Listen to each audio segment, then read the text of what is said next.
Good morning, Daiwa fans, and welcome to the third and final day of the Daiwa BREAM Australian Open, and we are back at Sydney Harbour. It is payday today. We have $12,000 to give away to our top 5 place getters.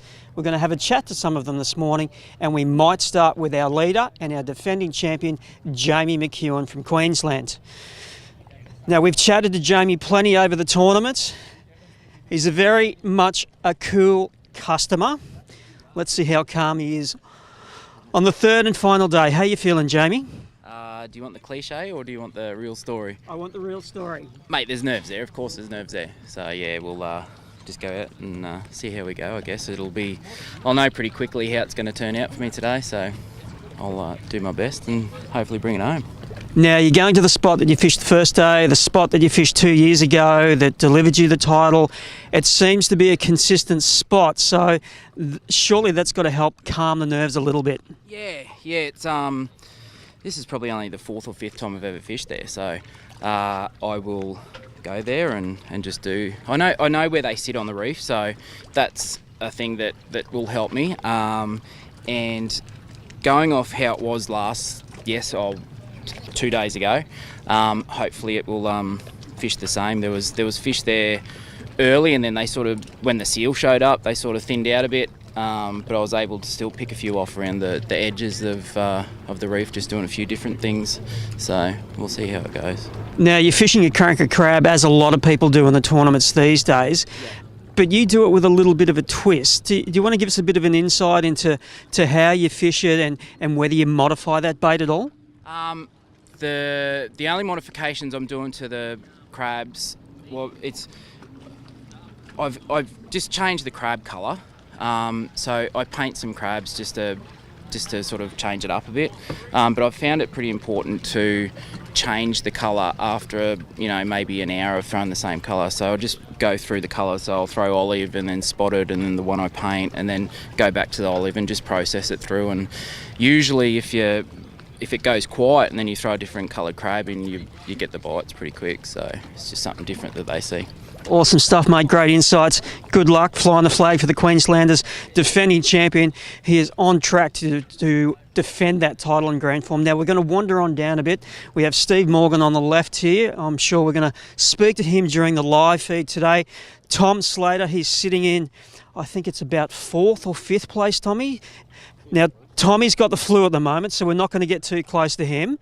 But we will get close to this guy, Luke Rogan, another Queenslander in the field. Luke, what a great tournament so far for you. I love this place. It's awesome. Now, you hadn't fished here much before, had you? I've never fished here before. So it's just like massive Gold Coast. So I just treat it the same, and yeah.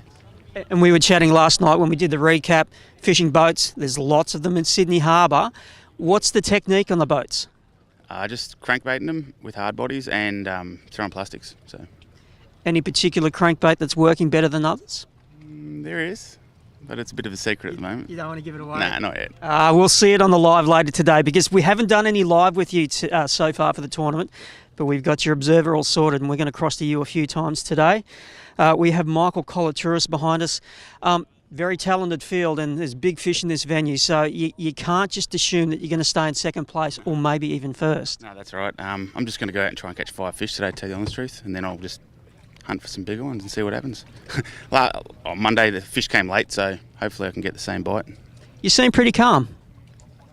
Yeah, I'm fishing. Every day that I get to go fishing is a good day, so yeah, happy. And people say, why do the guys do this? And the reason, you're having fun, you're going fishing, and that's what it's about. That's right. Been to Lake Mac and got to fish there as well, and then come straight down here, and tired. We're all tired, but this is what we do, so I love it. You go back to work and back to normality next week.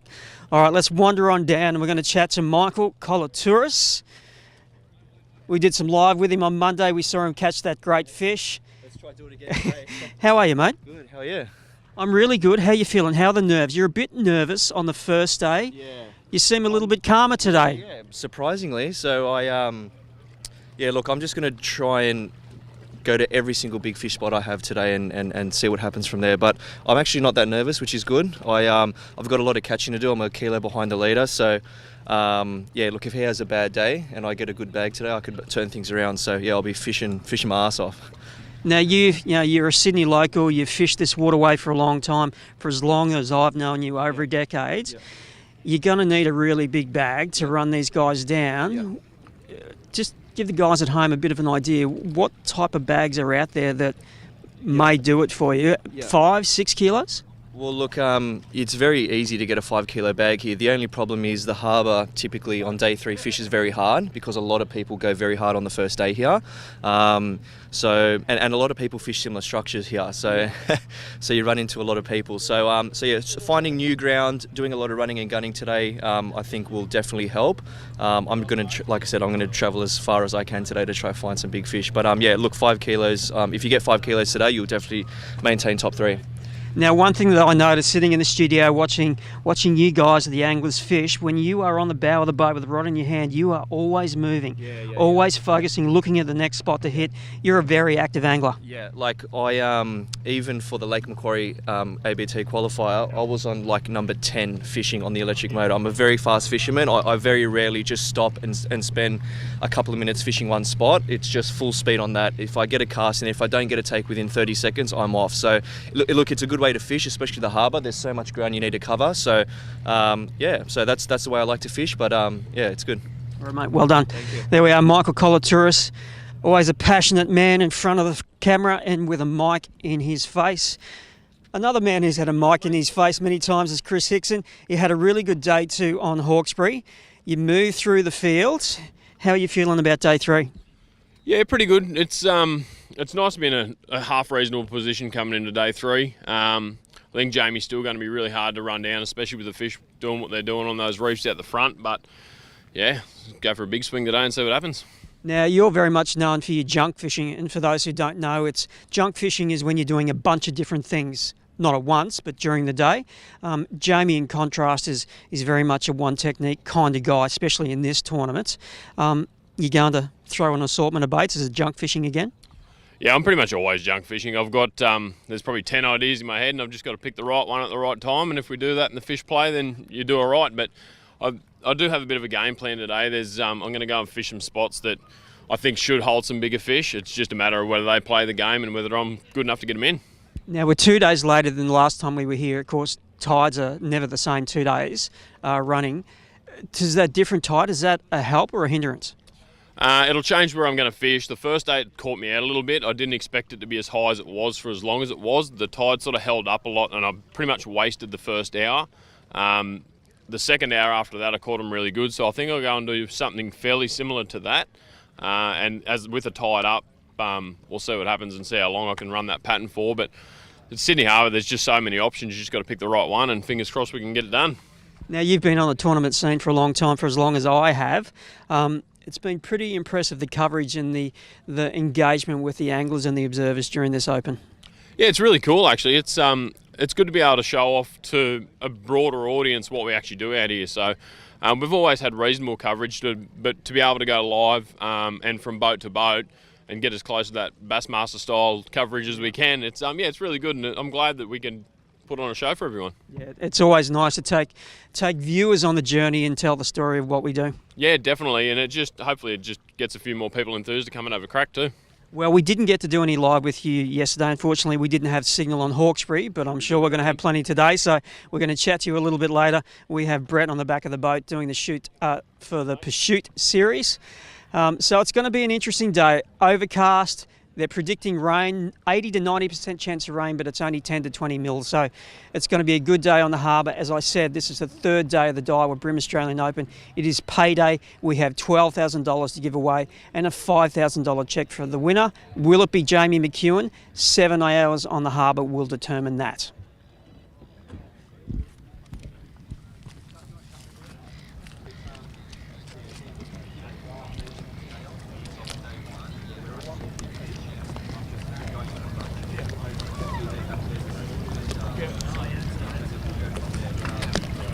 Right.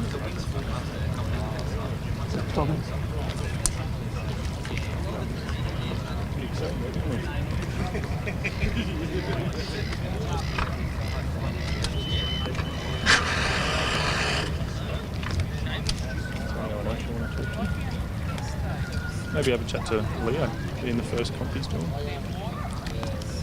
first open. I think you'll like that.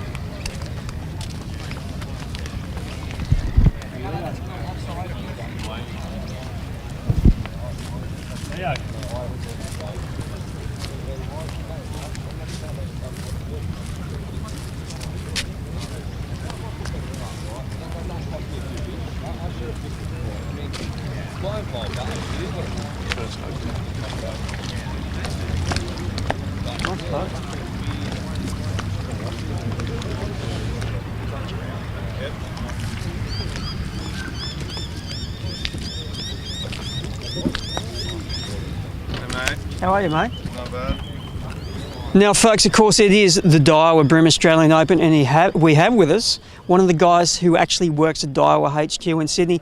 Leo is fishing his first Open. Leo, how's your experience been, mate? Oh, not too bad, but yesterday could be a little bit better. Yeah, couldn't find the big ones. I mean, I found a big one, but then yeah, made a bad decision in the morning. So, what's the plan for today? What type of structure are you going to fish? I'm just gonna fish what I generally fish, and yeah, I just sort of want to catch my 5, and hopefully the big one's gonna play, and yeah. Well, mate, fingers crossed. You've got plenty of Daiwa goodies on the deck there. I can see some cranker crabs there, some bait junkies over there. So you're all locked in. Good luck, mate. Happy brimming. Hopefully I can catch a few.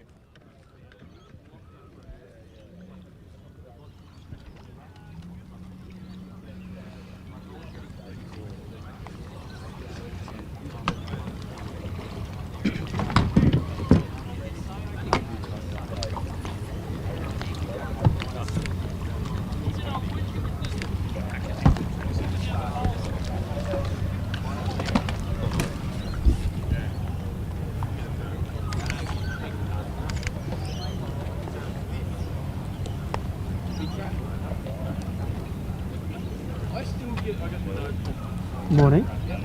I'm good. You know, just hanging out with the good people.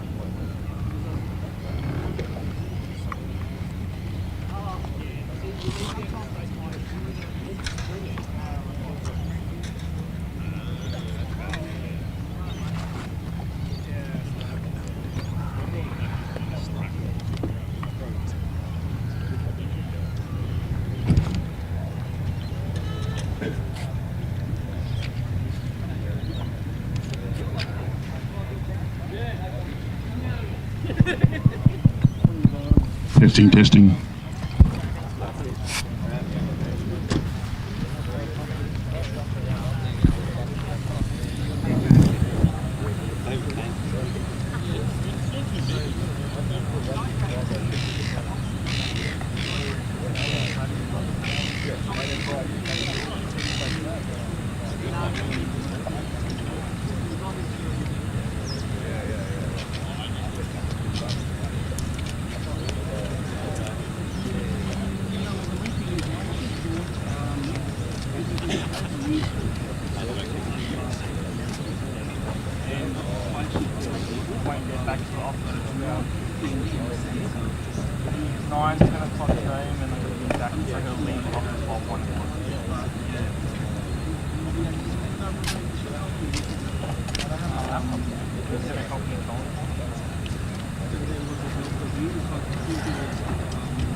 Good morning, guys. We got just a fraction over 5 minutes until we kick off.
Okay, we just got a little bit over 2 minutes before we kick off. If everybody could move to my left, in between the end of the dock and the yachts, so we can move out from my left to right.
Okay, competitors, good morning. Welcome. Day 3 of the Daiwa Australian BREAM Open. We've got about a minute to go.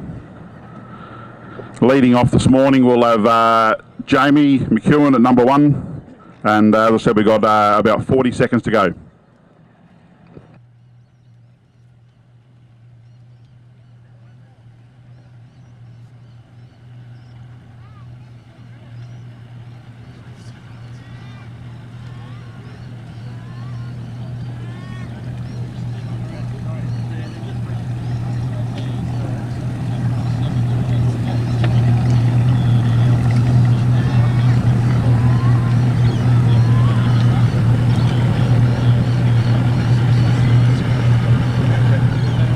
Seconds.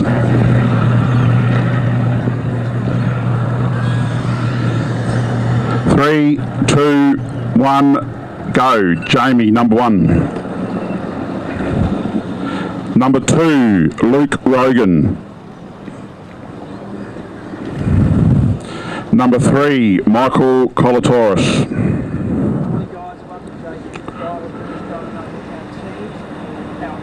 Number 4, Christopher Hickson.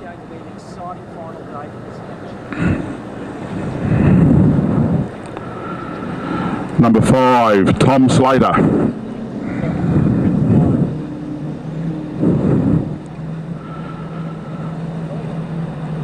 Number 6, Wally Fay. Number 7, Ahmed Nafood.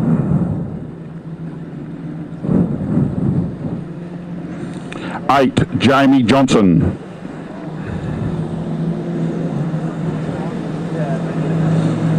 9, Peter Phelps.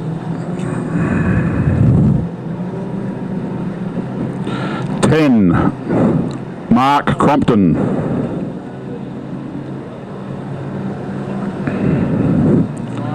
11, Brett Crow.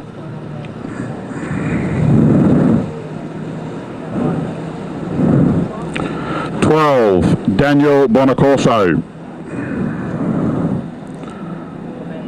13, Frank Carabida.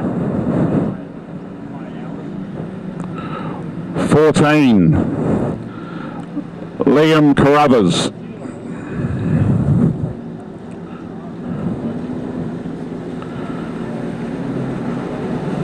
Number 15, Steve Morgan.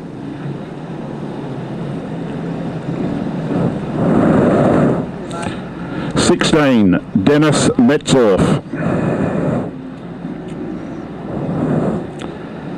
17, Blake O'Grady.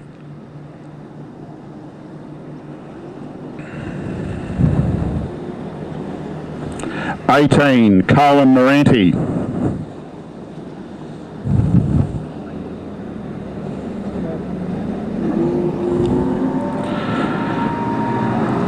19, Taka Kawasaki.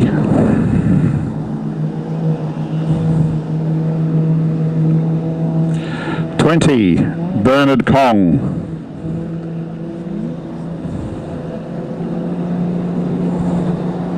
21, Leo Yu.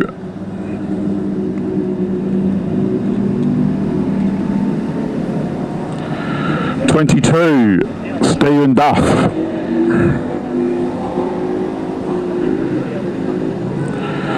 23, Brett Penfaze.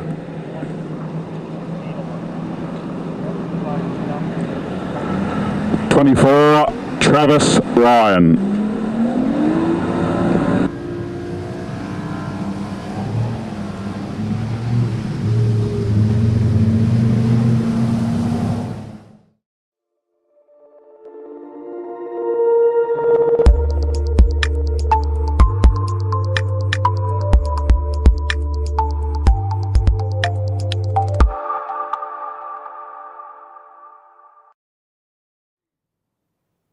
Good morning, tournament fans, and welcome to day 3, the third and final day of the 2021 Daiwa BREAM Australian Open. We are here at Daiwa and Tournament HQ, and we have live for the final day of this great event. Now, the anglers are out on the water. They got started right on time, 7 o'clock at Drummoyne Sailing Club, and we've had catches coming through on the live app. So it's going to make for an interesting day. You've just finished watching the recap that we did with the anglers this morning. We chatted to the top 4 or 5 to get their insights on what lay ahead for their final day in this great event. Jamie McEwen, will he go back to back? Will he make it a wire-to-wire victory here in the Open? We will find out this afternoon. Anglers start at 7, as I mentioned, and they fish through until 2 p.m. this afternoon.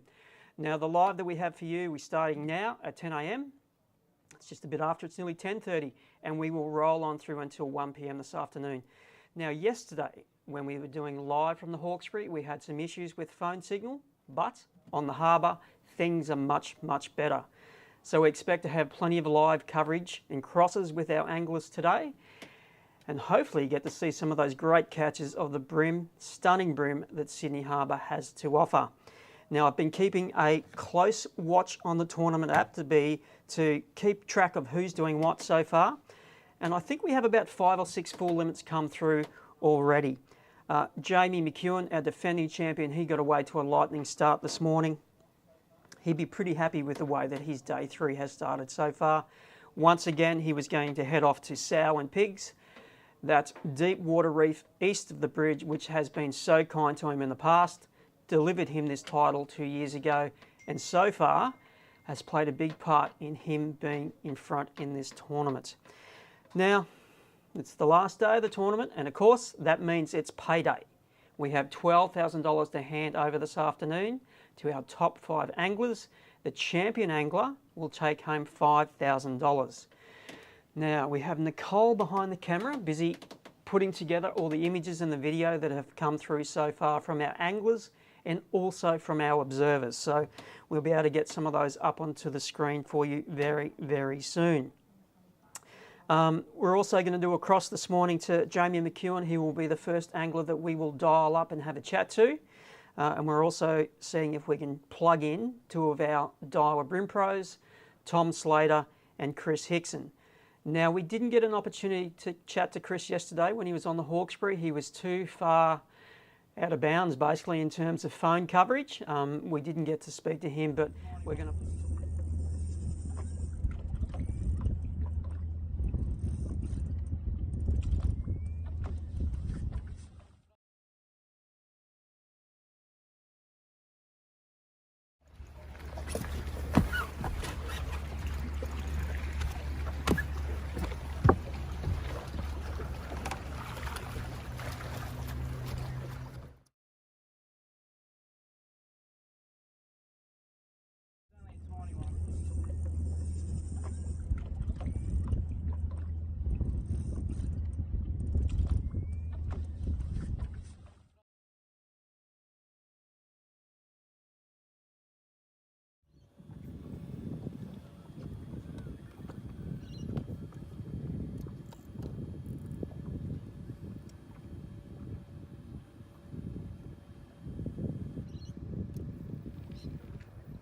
And there was a photo that came through this morning of him with a 2 snapper on 1 lure. So it's been action stations for Jamie this morning out there. So we're going to dial him up soon and have a bit of a chat to him. And he'll give us a bit of an insight into how his day is going. Of course, we chatted to Jamie pre-start this morning. He was pretty calm and he was pretty confident about what was in store once again at Sow and Pigs, a spot in the Harbour, which has been very kind and very consistent to him over the last 2 years and over the duration of this tournament. And there's that double header, the 2 snapper on the cranker crab. A snapper on each claw. For those who don't know what a cranker crab is, it's a little crab imitation. It comes in 2 parts, the top and the bottom, and it clicks together, has the legs that stick out, and then it has 2 little foam claws that stick up in the current. And in each of those claws you have a treble. So the fish will come down and they'll see those claws and they'll pluck it. And obviously what we've had there is 2 snappers had a go at it at the same time, and he's got a double header. All right, so I can hear somebody not too far away from. We'll be patching them into the live feed. Now, anglers will fish through until 2 p.m. as I mentioned. Their job, catch their 5 largest bream.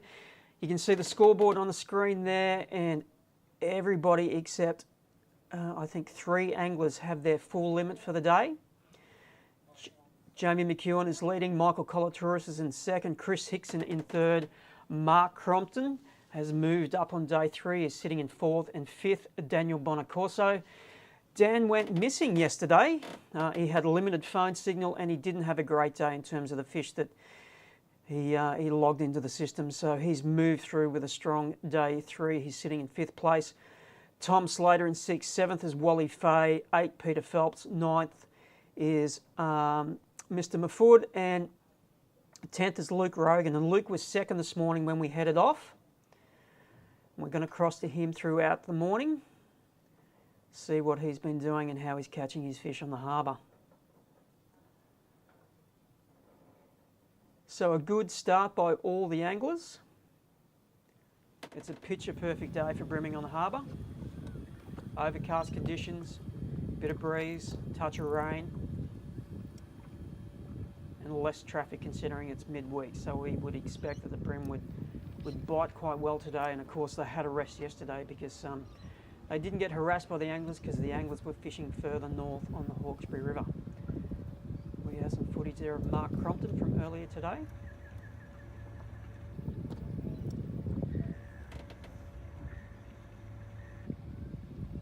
All right, we'll watch Mark for a while and then I think we'll cross to our first angler.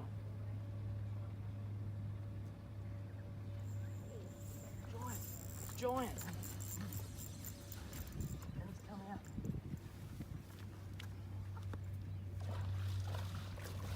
I called them off giants. Oh, the hope. The hope.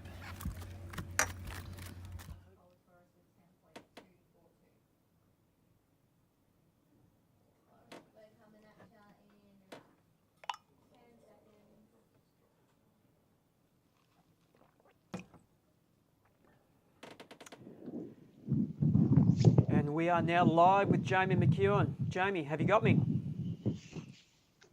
Mate, I've got 5 this morning. It's only just 5. It's been a tough bite this morning. I've got a couple of spear fishermen here, which didn't help anything. I think it was my first cast. I got busted off on the post there that you can just see. And then I got 2 fish in the next 5 casts, and it pretty much shut the school down. So I've had to grind it out a bit. I have got a good fish. That's a little snapper. I did get one, I think it was 40 fork. So that's really holding up the bag at the moment. So just going to probably give it another 15 or 20 minutes here, and then I'm going to go and hit a couple of washes and stuff around in the area, the wedding cakes and that, and then come back. I just really feel it needs a proper spell with the spear fishermen that were here, and the fish that I dropped probably spooked the school a bit, so I'll give it a rest and come back a little bit later. Has your seal been there this morning? Not yet, thank God. That's all I need not to come. We don't want him here, so yeah. There's hordes and hordes of little tiny snapper here at the moment. To the point where I caught 2 on the one cranker crab not that long ago. Just sort of trying to get through them, and I haven't actually caught a brim for a little while now. So I've just been trying to. I started here, and then the spear fishermen sort of came in fairly close, and I couldn't really move because they had they were sort of spread out a fair bit, so I had to sort of stay in the one area, which I really didn't want to do because the school, you sort of take one out or drop one and you really got to move off it, so they can sort of school up, I guess, because they seem to thin out a bit after you pick one out of it. I sort of had to just stay in this spot, so I will just stay here for a bit longer and then head probably back towards the bridge, that sort of way, and hit a couple of spots that I've fished in 2019. Now, when you guys head off each morning, you always have a game plan in your head and you have a figure in mind of the weight that you'd like to put in the well, or in this case, in the app. What was the figure that you had in your head this morning? Mate, I didn't really think about it. I just wanted to sort of come here and get my 5 and then sort of think about what was going to happen after that. I've just got to...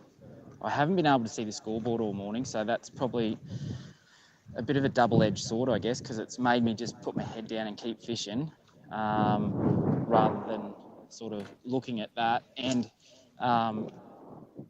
the negative side of that, though, is you don't know where you're sitting. So, yeah. Yeah, when we chatted yesterday, or it was either on the first day, you said you didn't mind the idea of being able to see the scoreboard because it can help rest the mind and help settle those concerns about what everybody else is doing. Yeah, it's definitely it definitely has its advantages doing it on the app. You can sort of see where you're placed, and you can really put the head down and try hard, or you can sort of take the foot off the pedal a bit and try and spell your fish a little bit. But it's or just go to a spot where where there's big fish, and you can try and catch those big kickers if you're sitting comfortably, or if you think you need to sort of try and get something to peg the field back a bit. So you mentioned that you may move soon. How much longer do you think you'll stay here for? Probably only another 15 minutes. I'll give the spot a spell and then move out. I can still see fish on the sounder, but they're just not playing the game at the moment, and that could just be because my boat's been in the area a fair bit, and we had 2 spear fishermen in the water. Could be the weather change. Who knows? But yeah, I'm not going to die wondering. I guess I'll go and I'll definitely come back because I did the same thing in 2019. I went and fished the Spit Bridge, but I know Tom's down there, so I won't go down there. Okay. All right. Well, I might stop talking to you for a minute. We're gonna hang back and watch you do your thing, mate. Yeah, no worries.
What's my weight for the day at the moment, Simon?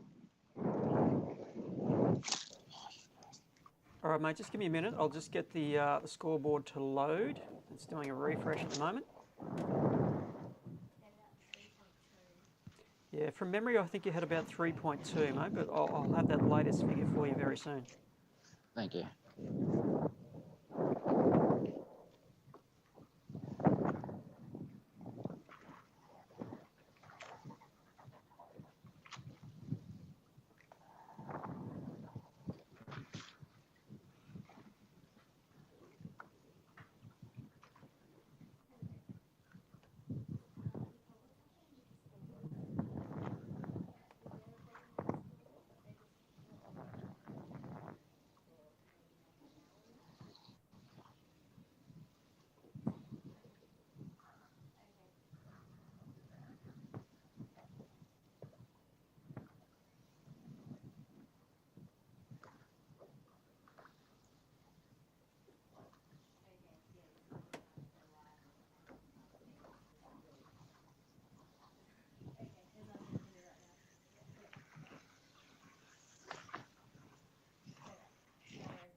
Okay. All right, Jamie, just had a refresh there on the screen at the moment. You have 15 fish for 11.779 kilos. Today, your limit is 3.278 kilos. Cool. And is Michael still underneath me? Yeah, Michael's in second. He has 10.242. His limit today is 2.914. Roger. So you've got 1.5 kilos on him. Okay. And who's under those? Chris is in third. He's got 2.723 for today. His total is 15 fish for 9.978. So he's another 300 odd grams behind Michael. Could come down to the wire. Yeah. Yeah. No, I'm gonna probably push out of here very, very shortly, because as you can see, it's very quiet. How long will you rest it for before you come back? Oh, I reckon I'll give it an hour or so and come back. But if I find fish elsewhere that are producing for me, I will obviously stay on them. Yeah, yeah. Because they just sort of show up. I don't know what happens here. They just come and go. But you search around the whole reef and you don't really sort of find anything that's why any reason where they're at. They just sort of come and sit on a post or sit on an edge, and that's where they'll sit until they sort of clear out. What was that you just put on your crab? It's just Procure. I just keep it in a tub, so it's not. I don't have to squeeze it all over the lure and then wipe it, because it makes a mess everywhere.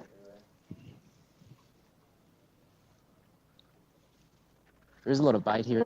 There's a massive school of yakkers just over, so they've been sort of drifting around most of the morning.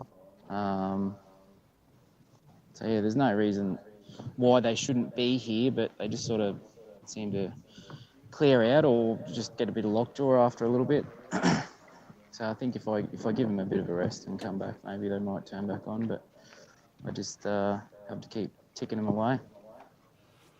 Do you find the current movement, whether it's coming in or out, or how strong it is, sort of positions them in different spots on that reef? Yeah, I think I definitely think the run out tide is more suitable to where I like to fish. But at the moment, we've got the run out tide and the nor'easter blowing straight at it, sort of thing. So it's hard to keep the line management right, if you know what I mean. Like I've got to keep a belly in the line to not, if I get it, because the bite is so finicky if they feel your finger on the line or the rod, they won't have another bite at it.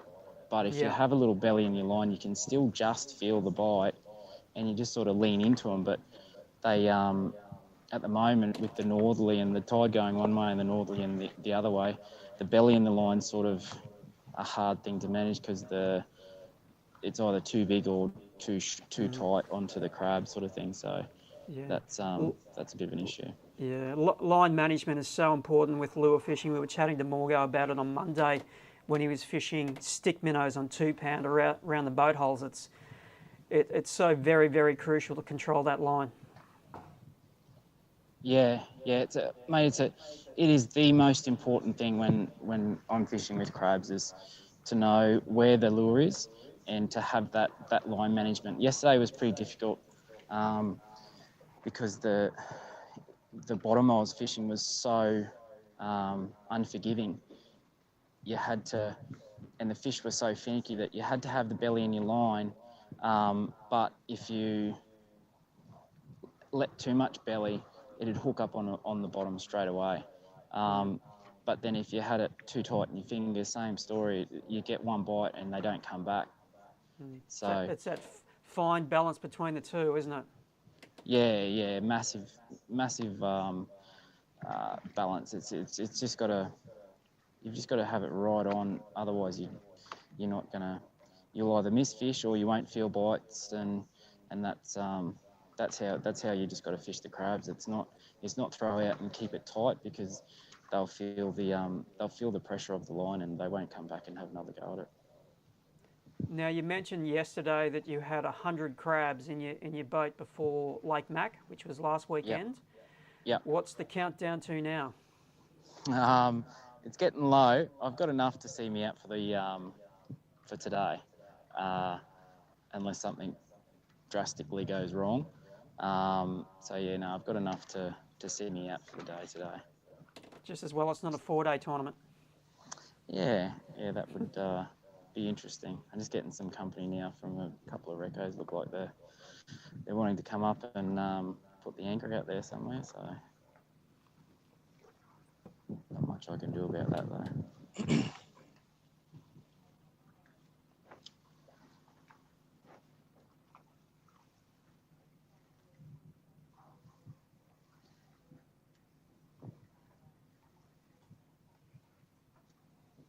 Never know, maybe their baits might switch them on a bit.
Now, Jamie, we notice on the bow of your boat there you've got a big 16-inch sounder. How much of a role do sounders play in this style of fishing?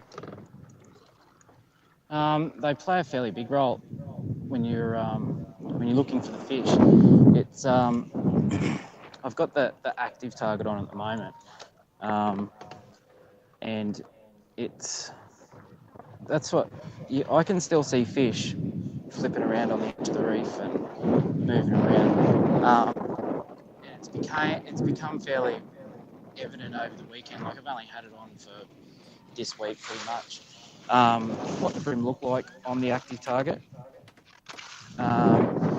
So you can definitely define the bream on the reef, and especially on the bridge at Lake Macquarie.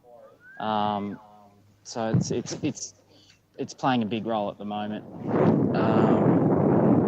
because I can see bait and bream. I'll grab the phone and give you a closer look and see if you can see much. I don't know what you can see, if that's come through or not. Might be a bit glary, is it? Yeah, we're getting a bit of glare. Yeah, okay.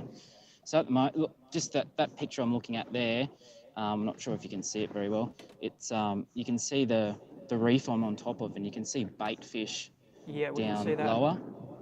And I can see up here, there's a couple of bream up in this corner up off the reef, the bigger fish.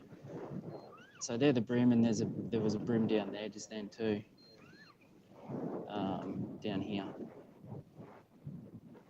So yeah, you can definitely define where you need to be, but the hard thing is actually just finding the fish that are feeding.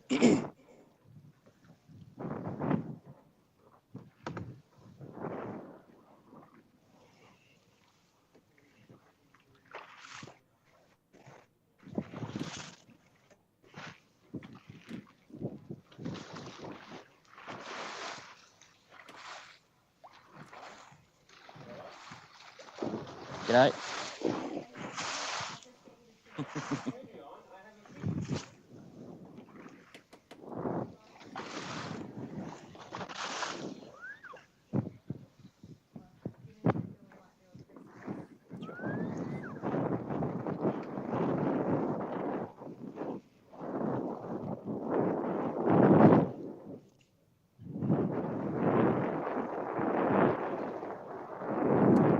All right, Jamie, we might leave you to it, mate. We're going to come back to you a little bit later. We've got Chris Hickson on the line, so we'll have a chat to him.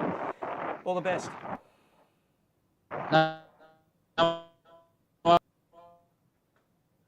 Good timing, losing signal there, and we have with us now Chris Hickson. How are you? How are you? I'm very well. We didn't chat to you yesterday. You were MIA out on the Hawkesbury, but we've got you live and loud now. How's your Thursday morning been? It hasn't been awesome. To be honest, it's been a bit of a grind. I went out the washers first thing to try and catch some big fish, and pretty much caught nothing. I think I got a 32.5 forker, and then spent an hour grinding away there for hardly another bite. Cranked a few points in that I thought might have been good, but it just wasn't happening. So I ran upstream and got a bag. To be honest, I had until about 1 minute ago, I had 2 in there that I'd class as fish from a bag, and then I just got a 32. So a couple of high 30s, and I'd be reasonably happy. So where are you at the moment? Just down at Taronga at the moment. I'm just been jumping around flat out. Like, I'm trying to. It's probably one of the hardest ways you can fish. Fish as many places as fast as you can, but also pick them apart as well as you can while you're there, so you don't miss anything. It's it's a bit of a challenge, but it's been worth it in the last 20 minutes anyway. Yeah, when you're fishing that fast and that many places, you need to make every cast that you put in there count, and you need to hit your mark 9 times out of 10. You're one of those anglers who can do that. Used to be. I'm a little bit rusty at the moment, but it's been pretty good today. So what do you have tied on there at the moment? I'm just trying to crab at the moment, just a cranker crab, hoping for a bit bigger bite, but I've pretty much caught everything. The fish I got this morning, the bigger one was on a rolling crank, Daiwa rolling crank, and then pretty much everything else I've caught's been on a mudblood bait junkie grub. It's just, I don't know, they're just eating it. I pulled the hooks on a really good one just before that last one. I broke a really nice fish off this morning in another spot, and it's just, yeah, they just seem to be eating it really well. Yeah, when we were chatting to you on Monday, you mentioned mudblood and how much you like that colour at the moment. Yeah, it's just a title. It's close to what I used to use in a few other baits a fair while back in Sydney Harbour, and they still eat it. So if it ain't broke, don't try and fix it. Exactly. All right, so I may not talk to you for a little while. We might just sit here and watch you do your thing, hey? Yeah, that's fine. I think I actually just got a nibble, but it's probably a leather jacket. It's actually taking every bit of my willpower to not go and bone the 2 packs of squid I've seen in there. If I didn't get half a dozen yesterday, I'd be in there catching them now. You're thinking with your belly, aren't you? Yes. I can actually see a bream on the pylon up here. I might try and catch him in a second.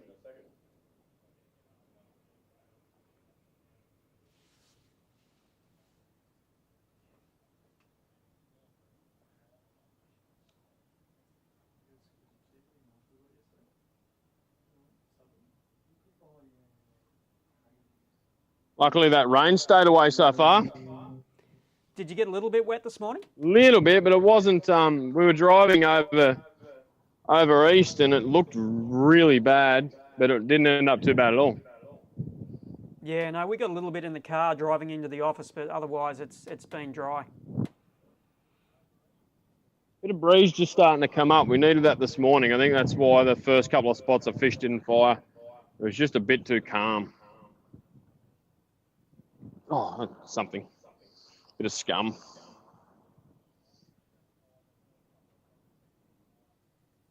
So that's a ferry terminal that you're at the moment? Yeah, just the Taronga ferry terminal. Just a bit of a long shot, to be honest. I haven't caught a lot off it, but I know I've caught a couple of good ones before, so that's pretty much all I'm doing today, is just trying to target places that I have caught bigger fish before. Got the radar on the screen at the moment, and we're pretty clear for Sydney, which is nice. Nothing significant that's going to deliver a lot of rain. I think I think it was meant to be this afternoon was the worst.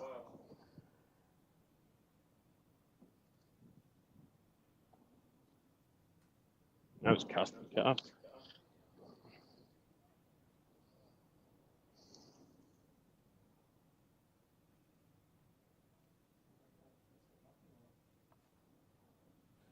Yeah, the fish definitely haven't been doing what I assumed they would do today with a bit of overcast. I thought they might have pushed up shallower and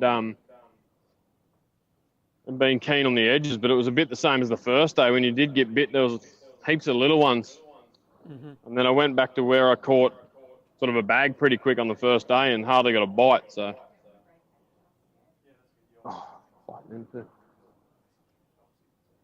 and that's the other thing I've had today, lots of short bites. I'm really struggling to keep a hook in them, especially on the crank this morning. They just, you could see them follow it and pecking at it and tapping it, but as soon as you load it up, they'd fall off. Mm. Yeah, it's hard when they're non-committal, isn't it? Terribly hard. And that's why I've tried to stick with the soft plastic as well. That one hook, if they get it in, they tend to stick a bit better than the trebles. So what's the outfit that you've got in your hand at the moment? This one's just a in-feed, the Stanley in-feed series in the 7-foot LRS. So 7 foot, all-rounder, do a bit of everything. But it actually shapes up as a pretty nice crab rod because it's soft enough that I tend not to pull too many hooks. But it's got a little bit of backbone that I can still drag them out of some of this structure if I need to put the wood on them. Yep. Just get out of the road so I don't get run over. Yeah, that's always a consideration on the terminals, isn't it? You need eyes. Yeah, you don't play cat and mouse with those things because you'll lose. And we also want to be able to fish these things in the future and not make them angry. So Yeah, that's right.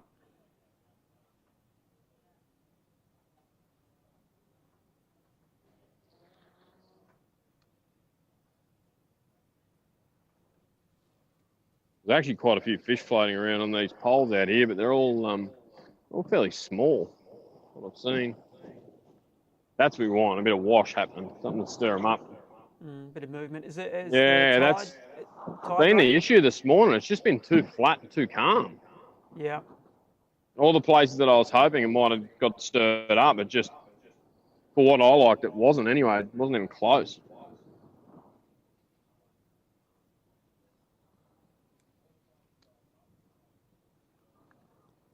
Now the forecast today is for northeasterlies, which traditionally don't come in until later in the day. So I guess as the session progresses, it may blow a bit more, and we may get a bit more movement. It's actually started now, which I think I thought it might have started on the afternoon tide change on that low, but it seems like it's its first kick's come on that high tide change, and it'll probably let rip the Savo when it turns again. A little bit will be good. We just need something. I think this morning any wind we had was just coming off the scuds. Yeah. I mean, I won't spend too much longer here because it's one of those things. I haven't had a feel for a lot of these places this morning. A lot of the fish that I go to just to see if I can catch one decent one or one big one, literally haven't seen anything or had a bite. This is probably the first one I've actually got a decent bite off. So I've been bouncing around in my head which is the next port of call, and I've got so many places down here I'd like to fish, but you've only got so much time to do it. And when they're tough and they're not really fanging, you've sort of got to spend time to get the bite too. So Yeah, that's right.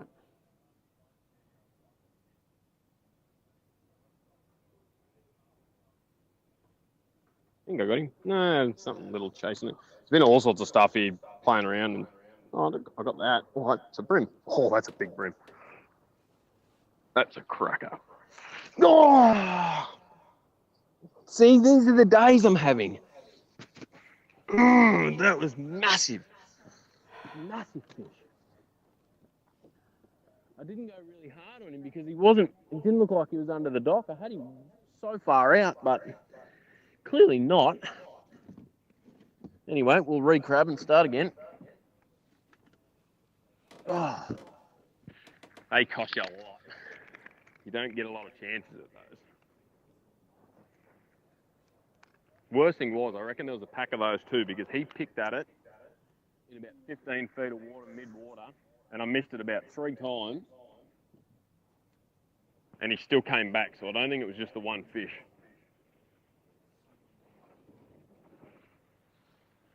Just touched it with his head. Oh, that stings. Entertaining for you guys anyway. It's fantastic, mate. Can we get more of that? No. That's twice today. I don't want to do it again. I keep saying to Brett every time, I'm like, man, every one of those I'll lose. I don't think you're going to make up for today. It's just too slow. Yeah, you only get so many opportunities in this world, don't you? So you sort of got to grab them with both hands when they come along. Definitely, especially like when this place is on fire and you're sort of feeling it, you know that you've got a chance at it again. Like, you're getting enough bites that you're going to come across those things, but I just have not felt that the last couple of days at all. So every time I do lose one like that, costs massively. Massively. So you put that thing and the one I lost this morning in the bag that I've got, and it's so much bigger.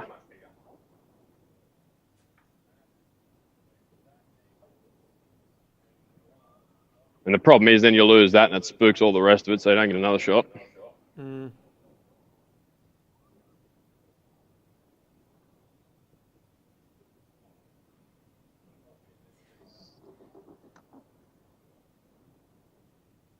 One's sitting on the dock there. I can catch him on a plastic, actually.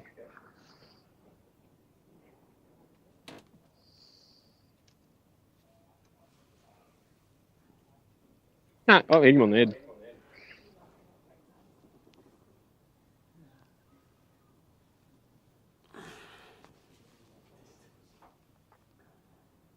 Probably shouldn't have hit him on the head.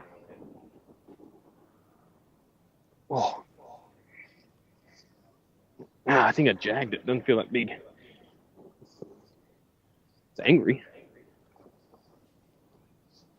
Thought it felt funny.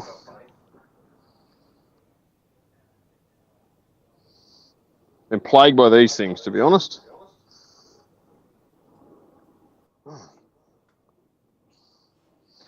Not good enough.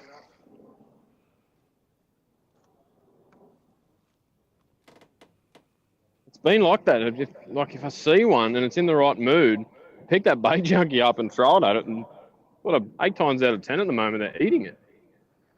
It's just hasn't been the right ones often enough.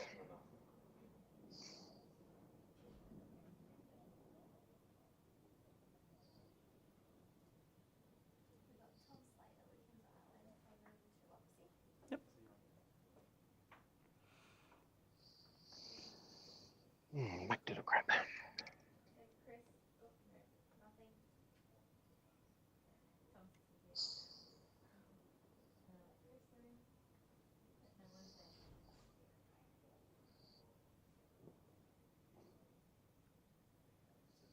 think losing that one deserves to eat one of our cakes, Brett. Went to a patisserie last night and loaded up on goodies. With a sugar high. Where was mine at the checkout this morning? Oh, I can save you one. I think there's still one good cannoli left in there. Cannoli. Yeah. It is like that too. It's delicious.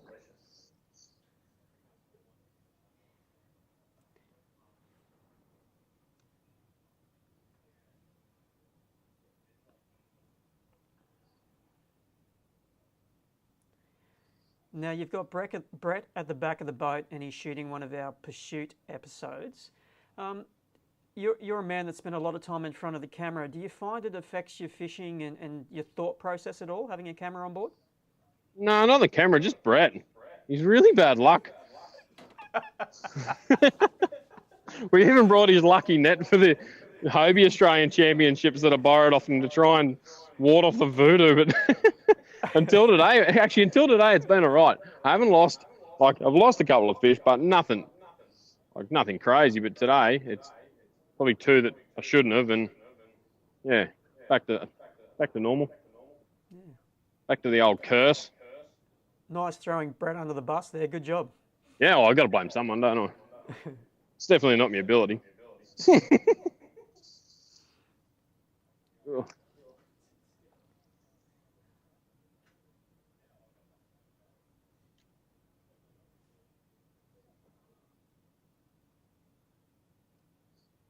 I'm going to have to go back out and have a throw where that big one was again, I think. Just in case. Yeah, you can't not have another go. Nah, caught so often in Sydney Harbour, if there's a big one in an area, there's more than one. And quite often you'll see them come out together. Like every chance they bolted, but those big ones can be a bit sillier than the little ones. They don't sort of run off in the pack. They're like, no, this is my house, I'm staying.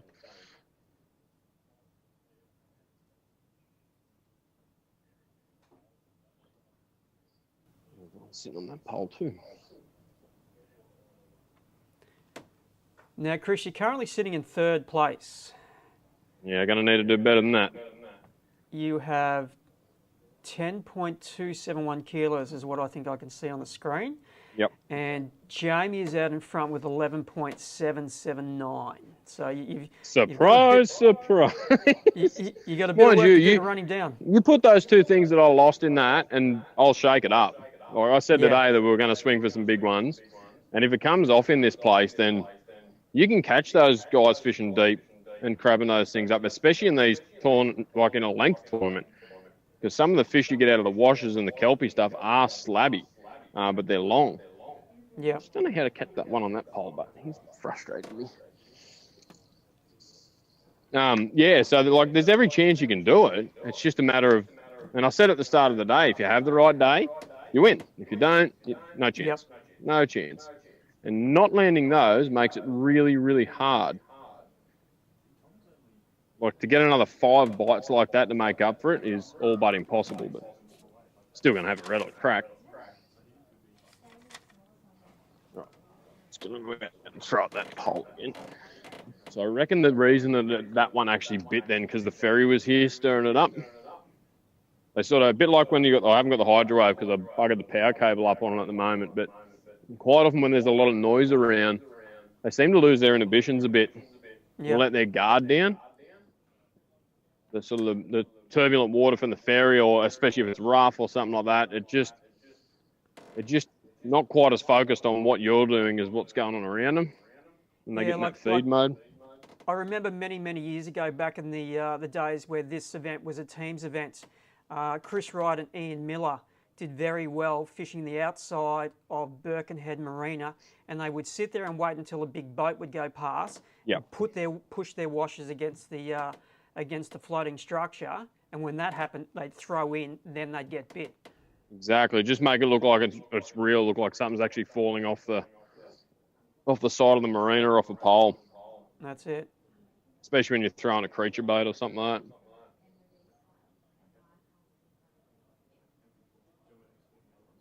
I always find personally find it hard throwing crabs and stuff at this structure as well, especially in the nasties, because I've got a real bad habit of pulling hooks on them. I tend not to let them eat it for long enough. Yeah. So it's either you go really hard and I pull the hooks out, or I don't go so hard and they school me. Yeah. It's a bit like that one. I didn't think it was. And the depth perception in this clear water is really hard as well. Now, this event has been both a teams event and also a boater event. And the first time that we did it as a boater-only event was 2011, and you actually won that event. So 10 years ago, can you remember that event 10 years ago? I can. Yep, sure can. I could probably tell you 90% of the places I fished in it. So how did you catch them over those 3 days? And it was 3 days on the harbour. Yeah, it was 3 straight on the harbour. I think it was a 80 mil squidgy dusk wriggler, I think it was. And I only had like 2 packets of them. And then I'm pretty sure nearly every fish I caught was on that bait. And I had a little bottle of Mendet, and I was gluing them back together flat out the whole time. Just so I had enough to get me through. I think I fished, big bream just swimming along there. I fished Blackwattle Bay and a few of the bays just outside that. Sort of that centre part of the harbour would be where most of those fish came from. And you came from memory, close. it wasn't even that, like, they weren't that big of bags back then. That weekend, it actually fished really tough. And I know that I caught just off a set of wharves I hadn't even fished them before. I ended up getting, I think, a 37 or a 38 forker that was the one that sealed the deal. Now, you came close to winning it a second time, but you got bloody Morgo. You got beaten by 10 grams in 2017. Yeah, don't have to remind me. and for the folks who don't know, the scales that were used at that time, the smallest they measured to was 10 grams, so it doesn't get any closer than that. Nope, does not get any closer than that, except for a draw. Yeah, but you can settle that on a count back. Yeah, that's it. Yeah.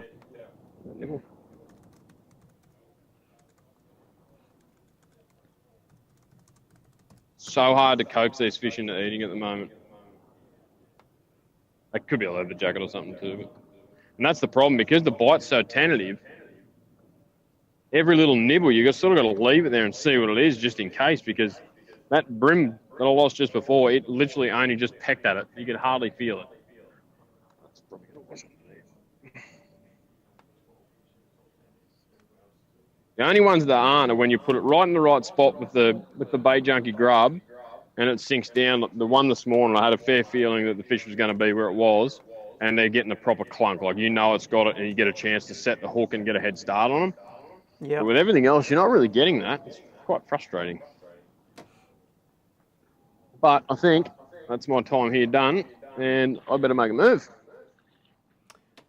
All right, mate. Well, it's been fun hanging out with you, and thanks for the entertainment with that fish. Yeah, no worries. Anytime. And I'm sure we're going to cross with you again before the day is out. So good luck, and we'll chat soon, hey? Cheers, mate. Thank you. There we are, Chris Hickson. Having a good day 3. Could have been a little bit better if he'd put that fish into his limit, but as he said, things are very hard at the moment on the harbour. 10 of the bites, and you need that delicate touch, and sometimes this fish swims left when you want it to swim right, and it finds its freedom. Jamie McEwen is leading as he was in day 1, day 2, day 3. He's still on number 1 spot. In second, we have Michael Kolaturis. We will cross to Michael a little bit later and spend some time with him on live. And Chris Hickson, the man that we just chatted to, is currently holding down 3rd place. Snapping at his heels is Mark Crompton, followed by Luke Rogan. Luke was 2nd this morning when we left the dock. Tom Slater behind him in 6th. Daniel Bonacorso has moved up through the field and is sitting in 7th. Wally Fay in 8th. And then we have 9 and 10. So we're going to get another angler onto the line very soon.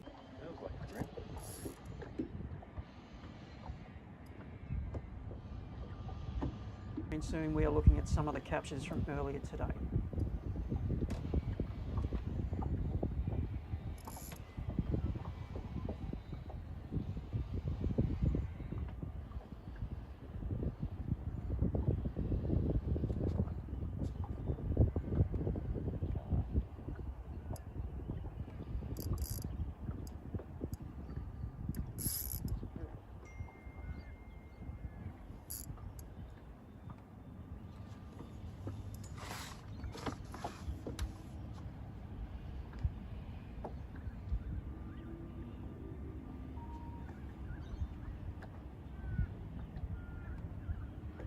Side of him, that's why he felt bigger.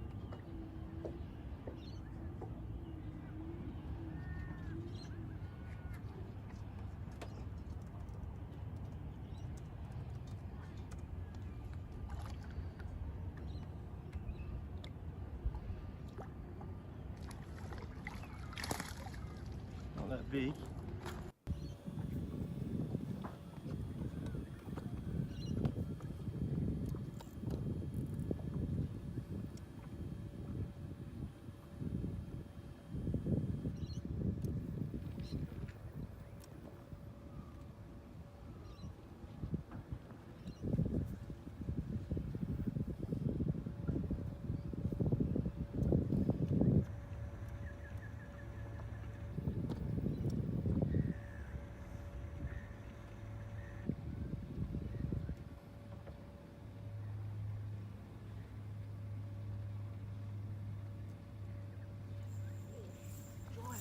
Giant.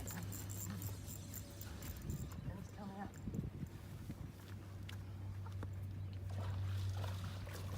Oh, I call them off giants. Oh, the hope. The hope.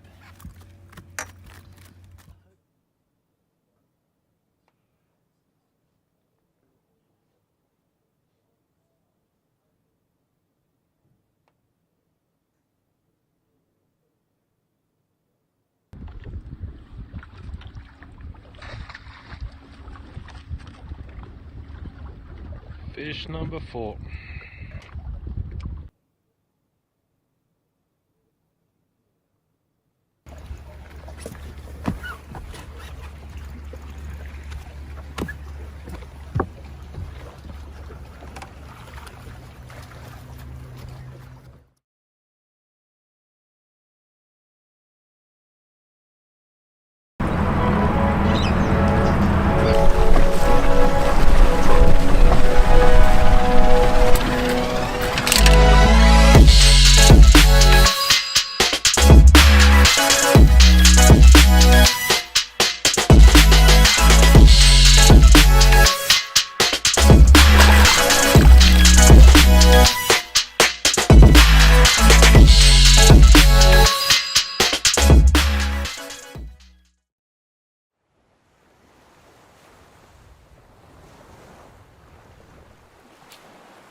And we are back live. It is day 3 of the Daiwa BREAM Australian Open, and as I've said many times, we are at Daiwa HQ, providing a live feed each day for this great event.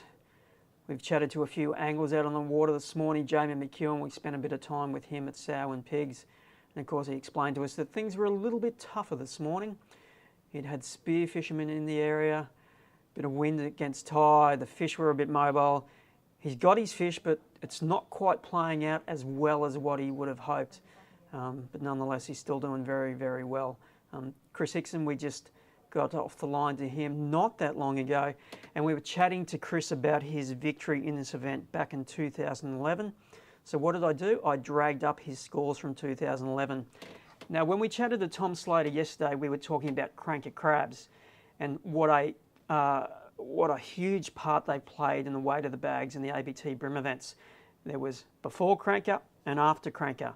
And the scores that we have here from Chris's victory sort of illustrate how much lighter the scores and the weights were back in the day. Now in 2011, when Chris won the events, he had 2.59 kilos on the first day, 3.43 kilos on the second, 354 on the third. His total weight for 3 days was 9.56. To put that into a bit of perspective, Jamie's winning bag from 2 years ago was 13.47 kilos. So you're looking at, nearly 4 kilos more than what Chris had. So the bags have got a lot heavier over the years.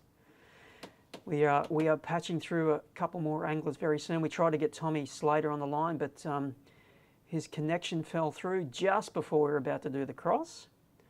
So we're going to delay crossing to Tommy for a little bit until we get a better signal, but we do have another angler lined up for us very soon. Time is 11:22, so the anglers are 4.5 hours into the session. It's a 7-hour session for this event. They'll finish fishing at 2 o'clock. Now, one of the issues that we've had, and for the folks who have been accessing the scoreboard, you may have found that it's taken a little bit to load and show the scores. And that's simply because there's so many people logging in and trying to see that scoreboard. So there's a little bit of a lag in the refresh and the scores coming up. So it's due to demand that we're having a little bit of trouble for those scores to load, but they will come back. Don't you worry about that. So don't be concerned, the app is working. There's just a lot of people trying to access the scoreboard at the moment.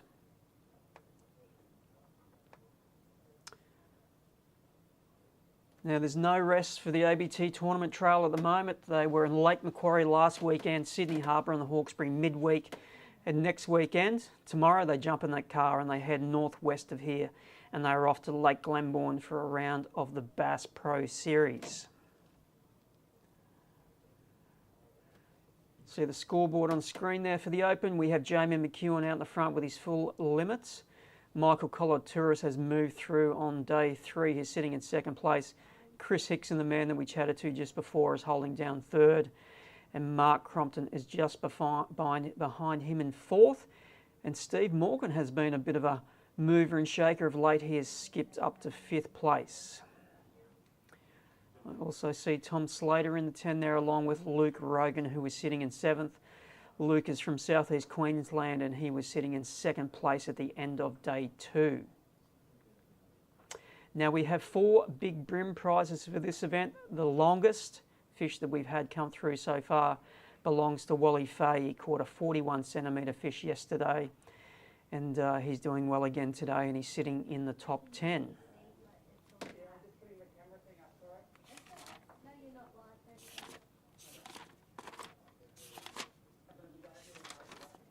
The weather's holding off for the anglers so far. We had I think it was a 90% chance of rain today, 10 to 20 mils.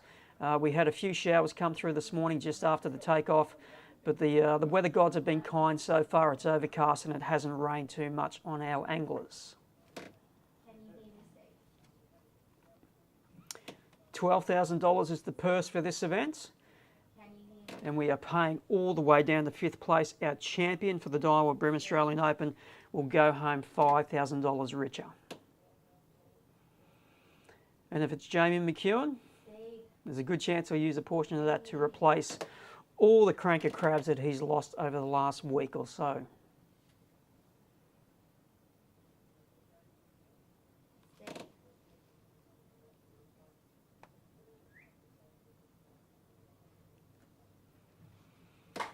I can hear our production team trying to get the anglers on the line.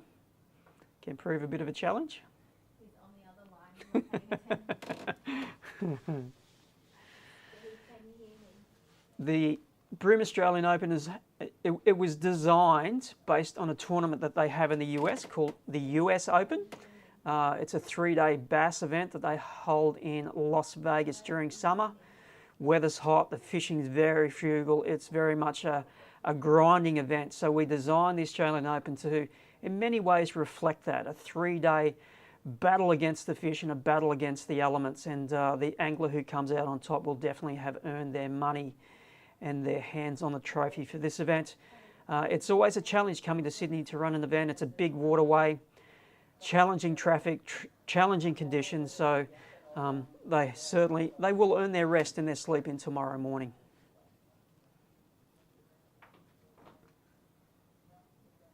We've been running this event since 2004. We took a bit of a break in the late 2000s, and then I think it was a 3-year gap that we had, and then it came back bigger and better. Many thanks to Graham Franklin, who was an avid supporter of the ABT tournament trail, and he's like, let's bring the Open back, and he stepped in and sponsored that event. Since then, Daiwa have come on board. They have been a sponsor of this event for many years, both as a boater only and also when it was a teams event in the early days. Can you hear us now? Can you hear me now? We can hear you. Can you hear me? Can you hear me? All right, I'll do a refresh on my screen and see whether I can get some latest stats for you. Now we have 4 big fish prizes. Off the top of my head, 41 centimetres is the biggest, that Wally Fay fish that I mentioned. Then I think we have a 38, which was Brett Penpraise on day 1. And then we had a 37.5, Jamie Johnson. And then we had 2 anglers with a 37, Tom Slater. And the second angler who had the 30, his name evades me at the moment.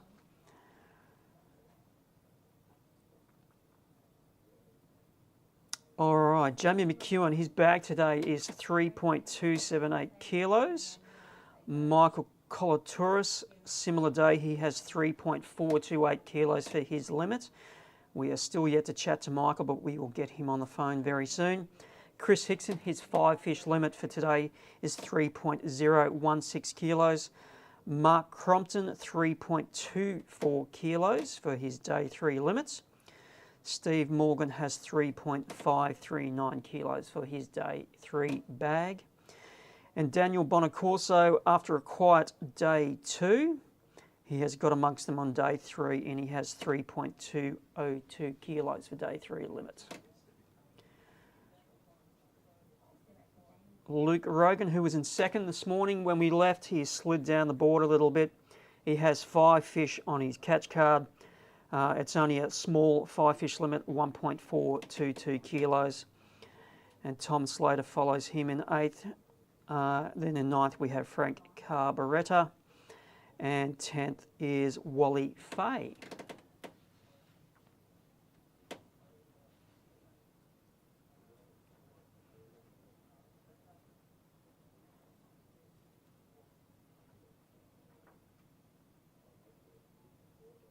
Now the anglers have fished 2 different waterways for this tournament. Day 1 and day 3 are on Sydney Harbour, and day 2 yesterday was further north and we were on the Hawkesbury. Some solid bags came out of the Hawkesbury yesterday, though the Hawkesbury was a little bit frugal when it came to phone signal, and we had some challenges trying to get some of our anglers on the line.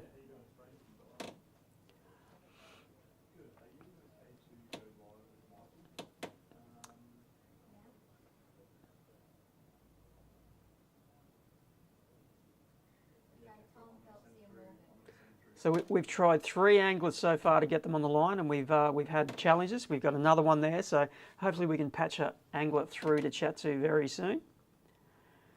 When we caught up with Jamie McEwen earlier, he said things probably didn't start as well as what he would have hoped today.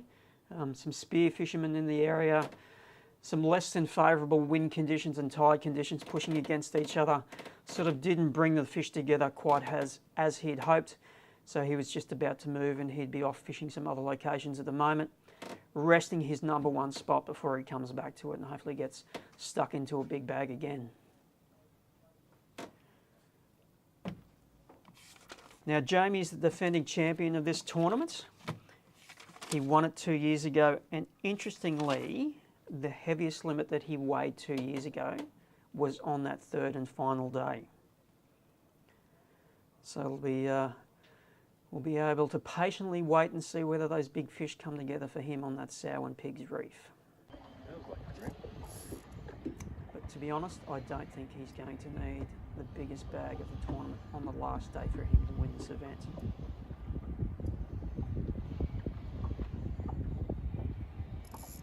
It's very much for his to win, and it's up to the others to find the juice and get those big boats to run him down.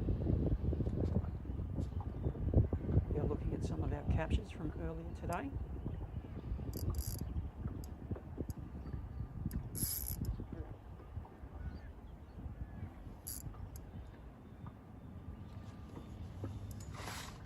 Jamie Johnson that we have on the screen.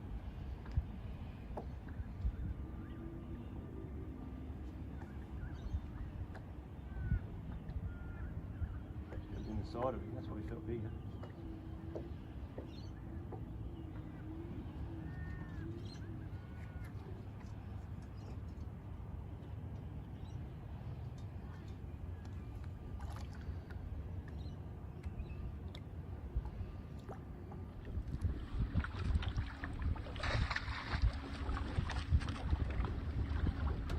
Fish number 4.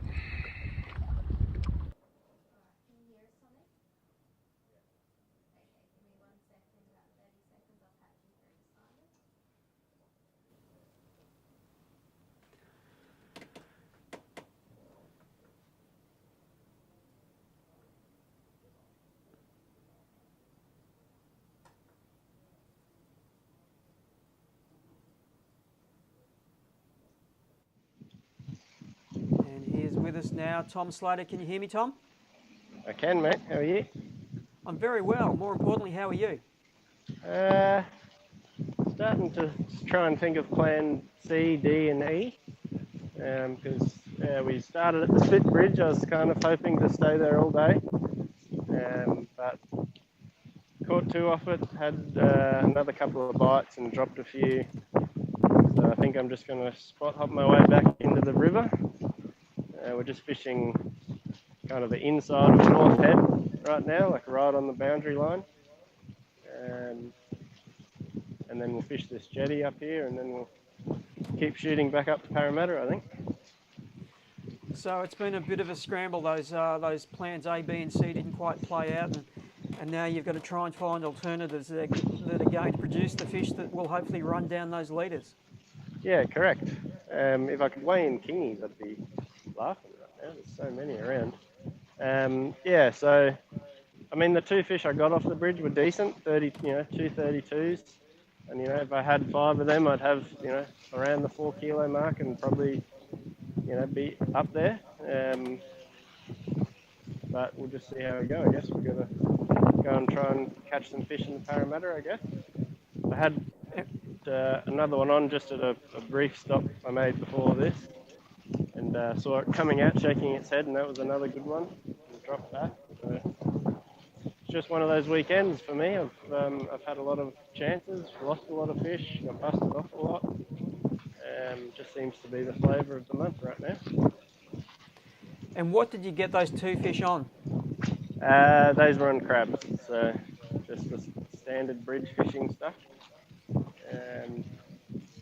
So yeah, nothing too crazy.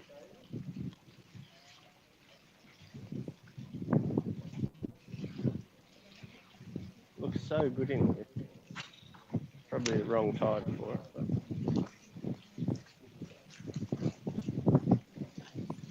You're rolling a crank? Yeah, just throwing one of the spikes. So one of the new colours that we just came out with. Caught the 44, the 1.99 for me at Kippy. So I figure it's got some luck. I tried that.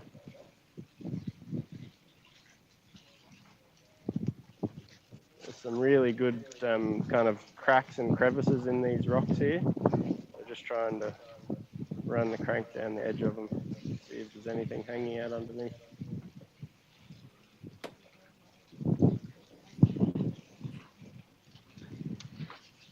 Now, your role here at Daiwa is that you are our product planner, so you are instrumental in designing the gear that we release.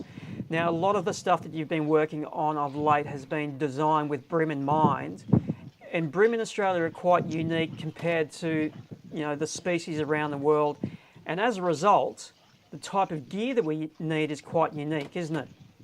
Yeah, it is quite specific. There's not really much, you know, stuff from overseas that you can adapt to bream fishing. It's normally, you know, trout rods or rockfish style rods from the Asian market. But, you know, often they're just not quite right. They've got the wrong handle or, what have I caught here? A garfish. They got, you know, a handle that's the wrong length or something like that. So it does require a little bit of specific kind of tackle. And yeah, that's where my role comes in, design it all for Australia and make sure that we've got the right stuff that we need so that, you know, everyone can go out and use the best gear possible and catch the most fish. So. And in the past, when it came to tackle that you would use for tournaments, you'd have to spend a lot of money to get something that would do the job. It's not the case these days, is it? No, you can get some really good affordable tackle, you know, reels like the Aired LT. I think Phelpsy said to me last night that Aired LT, which is a $99 reel, it's caught more fish for him this week than anything else. So you don't need the flashiest gear. You know, you don't need $800 rods and reels to fish tournaments. You can get away with $100 rod, $100 reel, and be really competitive. So.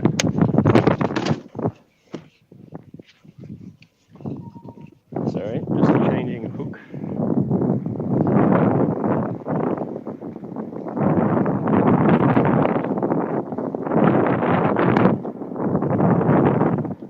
It sounds like that wind's starting to kick in. It is, yeah. It's a little bit rough out the front. So I'd imagine that the guys that fished out the front this morning would have caught a few. Having that wind up on the swell, my guess is that the front would have fished pretty well. But yeah, the wind's definitely picked up in the last hour or so.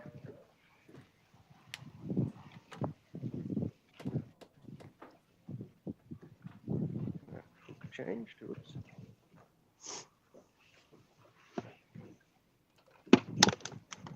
Now, this morning with talking to you about the gear that you had rigged, in many ways you were armed to go out to target big fish today. What specifically was different in your gear setup for targeting those big fish? Yeah, well, I was kind of hoping to, as I said, stay on the bridge pretty much all day because I know the fish, and you could see fish every time I made a dodgy cast and got stuck on the bridge or something. You'd have to go and get your lure, and there was bream just all over it. So I know the fish are there, but they're just not eating at the moment, whether it's a tide thing. But I rigged up last night. I got my crankbait rod for bass, so it's a 7'3", you know, kind of 12 to 15 pound bait cast rod, but it's quite a soft taper. So I rigged that up with some, I think, 16 pound leader, 20 pound braid, and was ready to throw the big crab around that bridge once I had 5 to try and get a nice upgrade, but just didn't eventuate really. So, but I might pull it out at a couple of stops in the Parramatta. There's some nasty docks and wharves that I got busted off on the first day that we might go and try later on.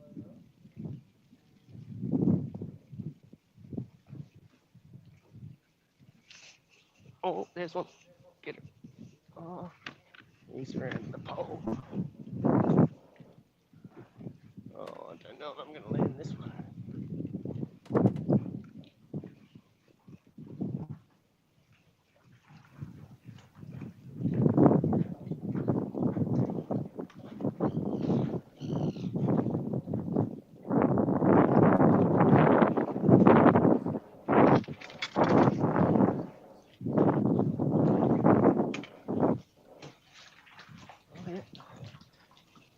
Oh, good. Not massive. I'll take it right now because it's number 3. On the side. It's pretty close to being disastrous.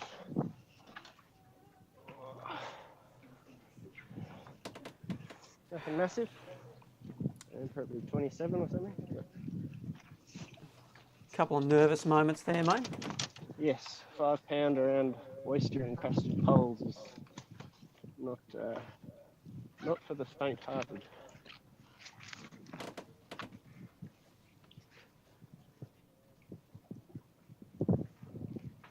$25, $257 or $256 or something. I'll take it. That'll be fish number 3. And what will do? Borrow your phone quick on here.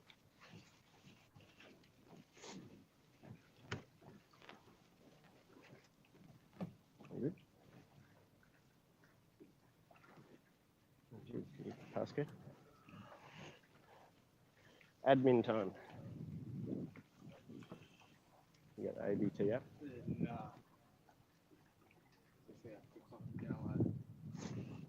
I might come back to you in 5 minutes, Simon. All right, mate, sounds good. Cool, thank you. There we are, Tom Slater with fish number 3. Bit of white knuckle fishing there as it was one side of the pylon and he was on the other. But Tom's a good angler and he got it out. So he's 2 fish shy of his limit. And I think he was sitting in the top 10. We'll wait for the screen to refresh and we'll be able to do an update on the scores. Of course, Jamie McEwen is still out in front. Nobody has passed him yet for the tournament. They got until 2 o'clock to do it.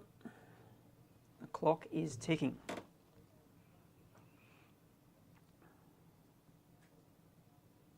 All right, just looking at some of the most recent fish catches. Dennis Metzdorf, Leo Yu, Travis Ryan, Michael Kolaturis, Tucker, Jamie Johnson, Daniel Bonacorso, Peter Phelps, Luke Rogan, and Tucker again. They've all lodged fish within the last 15 minutes. We are looking at some catches from earlier today. It's a bream.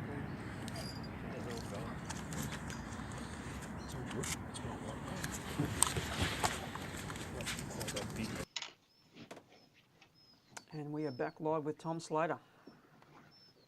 Sorry about that. Bit of chafe line there, mate, to get rid of. Yeah, that fish was around about 2 or 3 different pylons, but just free spooled it.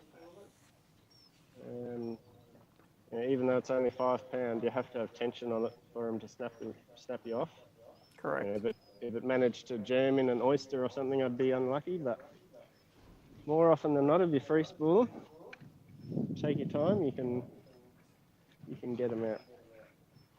Probably lucky it wasn't a big one. So what size line and leader have you got? This is 5 pound J-thread finesse, so straight through 5 pound fluorocarbon. Yep. And I've got the in-feet 782, which is kind of known as the crab rod. That's working pretty good at the moment. Hopefully there's a couple more on this jetty.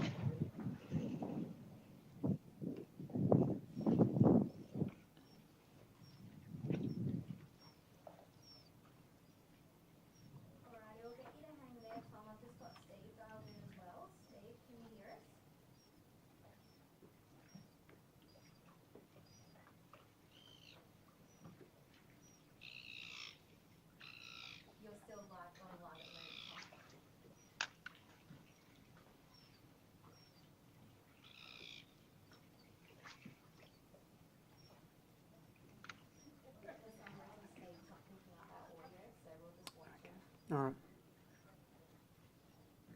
You can try again now if you like. I can hear Steve. Hello, Steve.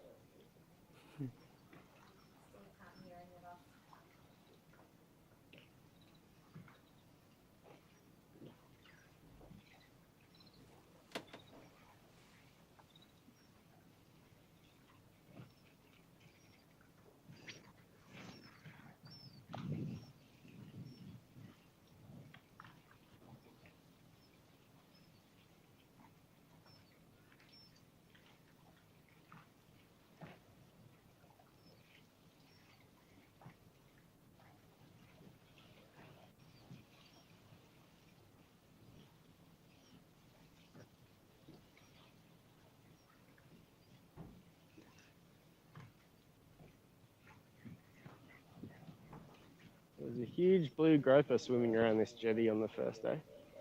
Oh, really? I was scared to hook it. Understandably. Oh, look, it's a bit one. Oh, no. Ah! Oh, I had him out and he got back in. That was a better one. I'm ready to go.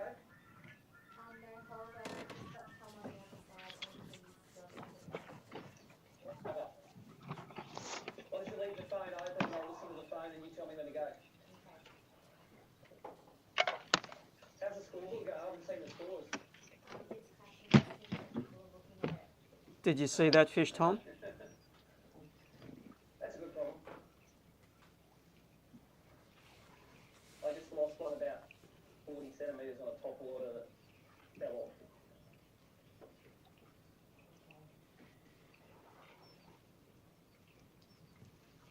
Did you see that fish, Tom? Yeah, it's probably a 33 or something like that. I had him out, he came around the pole, kind of turned around and went back in and just nicked the edge of it. I was about to free spool it, thinking I might get him out, but that pretty much sums up my week. Simon, my phone, it's your phone that told me.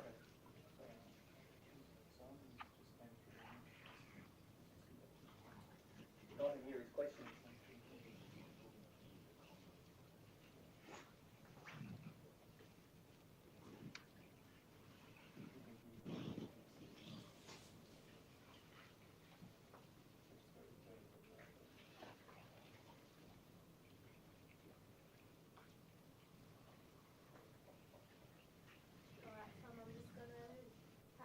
You'll still be live, but we're just going to have a chat to Steve as well at the same time, okay?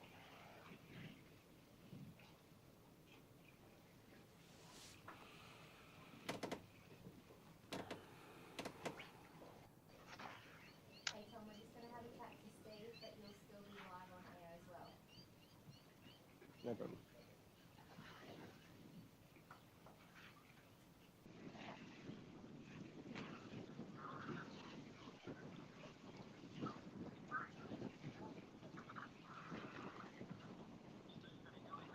I can just hear you, Simon, but we're trying to get over these audio issues, which I think are at my end.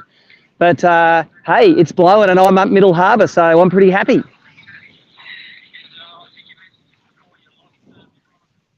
Oh, man, I caught one 33 fork just before on the other side. I came across to a pontoon and I twitched this little bet minnow down beside it, and a couple of little fellas came out and had a look at it, and then they all split, and one with the big blue nose came up and it just belted it. It was running off across the flat. It wasn't even running under the pontoon, and the hook just came out, and it was that's a couple of places difference maker there. I've got a good bag today, but I haven't. I'm still lacking a kilo fish this whole open. You know, I've got between 30 and 33 centimetre fish today, which are healthy, but you know, just that extra kicker where I can throw out a 600 grammer and put in a 1.2 kilo. That's the difference maker. You know, that makes your bag get half a kilo heavier. So it was an interesting start. It was very still this morning and a bit of rain, and no, they wouldn't come up to Bents. but I did have a really good bite on aquas. So I'd fish the aqua just like I'd fish the bent. They'd come up and look at the bent, not eat it. So I'd put the aqua on, skip it across the top, and then I'd just drop it down in the spot where you think the fish are, and bang, they got on. And then around 10 o'clock again this morning, they really started to, there's a good one behind mine. They started to come, and then when the tides come off the oysters, I've just gone back to the bent now. I'm just sort of trying to bring them up off that slightly deeper water, you know. At the end of the day, it doesn't matter if it's the open or not. If I'm fishing top water and I can see the fish and it's exciting, this is grouse. I don't want it ever to end. I just want to do this all day till the sun goes down. That's a Steve Morgan I know. Oh, there's one. Come on, mate, eat it. Come on. Oh, he's right beside the boat. He's about 800 grams. He is buzzing it. He's too close to the boat now. That was another good fish. That fish right there would give me another 200 grams in my bag. I've still got the feeling it's going to happen. The wind's picking up. There's another one hitting my lure there. Oh, he's missed. That's a small one. But, you know, it's getting to the point where I'm getting the right country here. It's sort of every cast there's something happening. And there's a bite, there's fish getting on, there's a fish. I just need those right fish to come in, and that's a tailor. Just need the right fish to eat it, and for those little number 12 hooks on this bit meadow to stay connected. You go too big on the hooks, the lure is not buoyant enough, it goes under and they don't eat it as good. And then you use the right hooks, it stays on the top. They have to pull it under to see what it is, and that's when you stick the pin in. So it's exciting. I'm like, my Apple Watch occasionally tells me to breathe, and days like today, it's fair on correct, eh? I'm like holding my breath, waiting for him to eat. Now, you're moving your way through the field. You're currently in 6th place. You've got 3.539. And like you say, when fishing top waters, and especially bents, when that wind gets stronger, as it should throughout the day, that bite should get better for you. Yeah, I hope so. Look, you know, I've got the opportunity today. I could have had a 4.5 kilo bag, I suppose, if that thing connected. I actually did a really stupid thing this morning. I measured a fish on the back deck, and it flipped off before I took a photo. Oh. How stupid's that? It was a 30 centimetre fish. I think it's probably out of my bag now, but at the time I was dead set furious at myself, because I tell everyone, do it in the cockpit, and I'm just doing it on the back deck. It was a fish that I hooked on a yak, or I basically skipped it in. It lay there for a bit, like it's fought out, and then I went to do it. It wrenched out of my hands, it bounced over that back deck, it ended up in the motor well. I went to grab it, spiked me in the hand, jumped into the jack plate, and I'm trying to hook it out of the jack plate.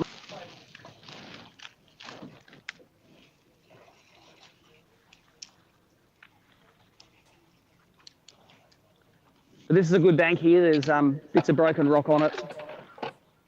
It's I'm just expecting it to come through. The year I won the Open, I caught a kilo fish on this. I'm not exactly sure what part of this bank, but definitely on this bank somewhere.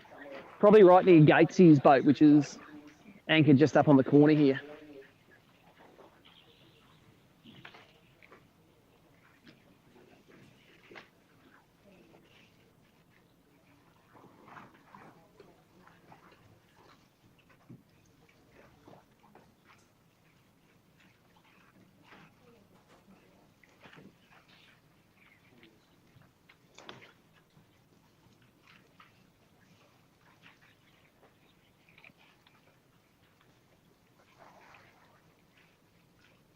So, Steve, is that water dropping very fast? It is, yeah. It was a big tide this morning. It was right up high, and it was real still, you know, and I sort of committed to come up here all day, and it's like I knew from yesterday up Cowan that the fish didn't really start cracking until later in the session. So I was sort of relaxed that it wasn't happening straight away. I went this morning to a little spot near the start where I got a 33 centimetre fork on a bent minnow on the first day of this tournament. That didn't pan out. I crankbaited the washers and I got my first few fish. I got a couple of, you know, real small ones. And then I decided to come here. I was going to fish the Spit Bridge, but I saw Tommy Slater was parked on that. He was like a tick on a dog there. So I'm just like, okay, I'll leave Tommy alone. And I went up to the Roseville Bridge right up the top with the intent of working my way all the way down through Middle Harbour. So, and that's with the wind. It's blowing a northerly wind today. So I thought that's what we want to do. We want to come down, when I'm making these big long casts with the bent minnow, I want the wind behind me, because the further away from the boat you get them eating, the better it is for them. And I actually ran my own live stream like I normally do. I ran that before the show this morning till about 10 or 10:30 this morning. So, this brim following that there. Come on, boys, eat it. And then I was looking at it before on some boats, and there are kingies sitting on all these boats as well. It's if I throw me bent minnow the wrong way, it's going to be a lot of wasted time. So I'm very careful to watch out for those big green fish with the yellow tails. They're not scared of your boat at all. They just swim right past your boat saying, "Where's your bent minnow? I want it." But anyway, if people are wondering why I'm sort of fishing this bent minnow fast, this is exactly how I like to fish them. I'll throw them way into the shallows, and we're coming up to a good point here now. Throw them way up in the shallows, and what I'm doing is I'm ripping that lure and hoping for it to look like a prawn, which is skipping up and out of the water and to excite the fish. And if the brim's set up like they normally do, there's packs of those things in here. There's no brim, no brim, no brim, 20 brim. And so if a pack of brim notices your bent minnow and thinks that it's a prawn, they're going to be fighting over it. And that's exactly the situation you want. You want a dozen big league or brim fighting over your bent minnow. And as an angler, you want the biggest one to eat it. That's sort of a bit out of your control. If a small one eats it, you can choose to not set the hook on it and sort of free spool it a bit, hope it spits it out. And after that, it's hold on. I've got 10-pound leader, 10-pound braid. Probably the thing which is going to die on this outfit before anything else is going to be the hooks. Like if I'm pulling real hard and he's headed behind a boulder, I'd probably bend a hook out before anything else. But if I get 3 or 4 of those hooks in, then it's game on. So I'm just lamenting that big one that came off it before. I just got eaten again then. Wasn't watching. And the bent minnow is a lure that's very finely tuned. You know, when you replace the hooks, you have to put just the right size of the right weight hooks on, don't you? Yes, exactly. Oh, there's one eating it there. There's a pack of them behind here now. Yeah, you have to put the lightest hooks you can on. And at the moment, for me, the best ones are the Daiwa Saxass trebles. They're a very light hook. They've got a like a Teflon coating on them. And I reckon they're sharper than the old nickel ones that come with it even. So, you know, the Daiwa Saxass is my favourite way to retrofit these things. And interestingly, these in-feet rods, like Tommy Slater made sure there was a couple of in-feet rods on my boat this year. Really fallen in love with the 7'3" one for the aqua fishing. And then this 6'8" for the bents is pretty good, although it seemed a little bit undergunned with that big one before, but, you know, that's a fight I'm willing to have. So I'm just coming up to another, you can probably see it in the foam when I swing the nose of the boat around. What I'm looking for are sort of shallow points that are nice and rocky on top, and then they don't drop straight off the front. I don't want it to drop into 30 feet of water. I want it to gradually shelve off, and that's exactly what this one's doing here. Those fish, if it doesn't drop straight off, they'll slide back and they'll slide back and they'll, there's one, that's a decent fish. It's getting smaller as it's coming in though. Standards are going up. I'd be killing for this morning, but right now, it might make a difference.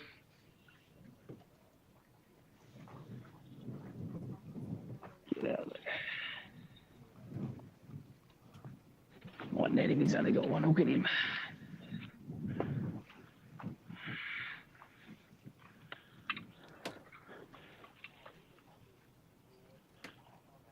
There you go. That's how you bent minnow them up. And there's another 30 centimetre class fish there. I'll bring him in and show you. Yeah, he probably will help my bag that one. Just now I'm not gonna drop him over the back. The camera is way down the back, so I'm going to be very secure with this guy. That's the sort of fish that you want on day 3 of the Open. Safe and sound in your hands. That's right. You've got to give it a big hug, and I can. That's just over 31.5 to the fork. So I'm just going to take a photo of him on the app. You might have seen a few anglers doing this today. We've got to put his nose up there, make sure his mouth shut. Go into the software. It's hard on the iPad to do it. I got it there, and I reckon he's 32. He'll round up to. So I measure in 3:20. Hit submit. I'm going to get my little folder and write it in here. He's good now. That's submitted. So there's 3:20, and the time is 12 o'clock. So hopefully that's another little upgrade. And I'm going to keep fishing these points and see what they yield. Oh, it looks good here. This looks like a good bit of ground. Now you may notice I cooked that one while I wasn't sort of watching.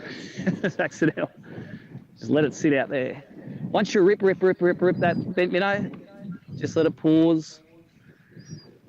See what happens. See what climbs on it, as Wayne Freebie would say.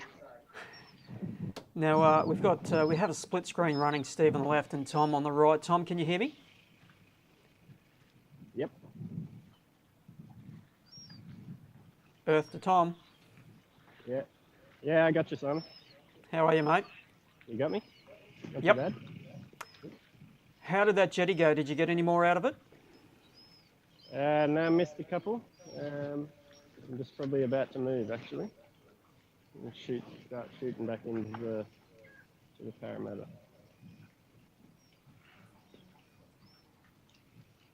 All right. So you're still working the crab? Yep.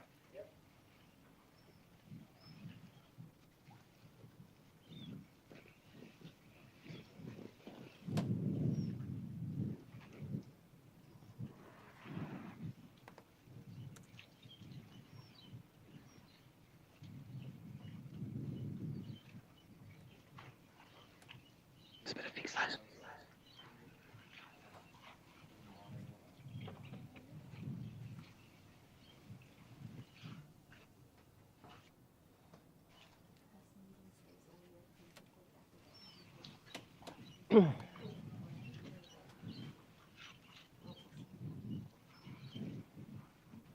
How many more casts do you think you have in that area, Tom? This is probably the last one.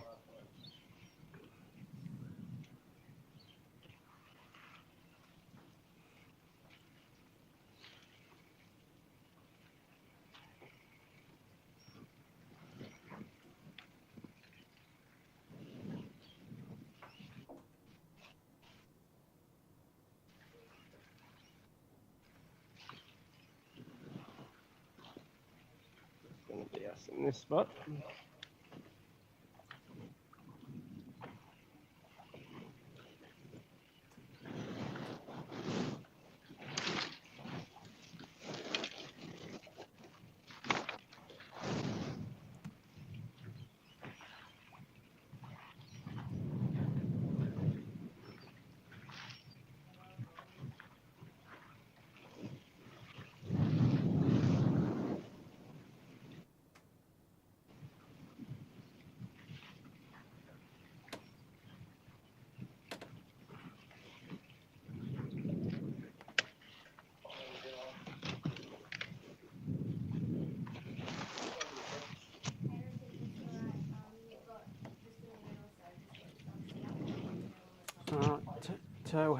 Tom has started the electric and strapped the box down. He's going to make a move.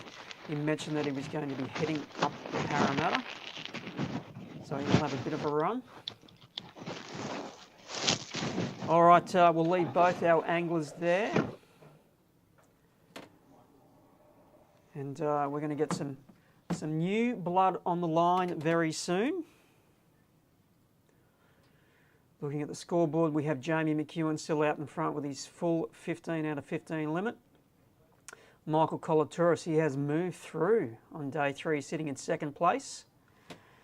All right, I have scoreboard in front of me. 10.929 is what Michael has. He is about 800 grams behind Jamie McEwen. Michael's day 3 bag is 3.60 kilos. Chris Hickson has moved into third place, followed by Mark Crompton, Tom Slater. Tom only has 3 fish in his limit at the moment.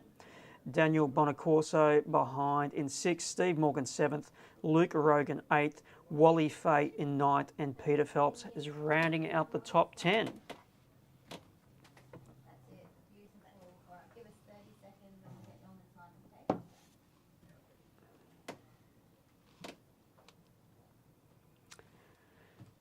For the folks watching the stream, you'll notice the scoreboard may be lagging a little bit and not loading as quickly as what we would like. And that's because there is just so many people trying to access that scoreboard at the moment. It's under fairly heavy load, so it can take a little while to come up.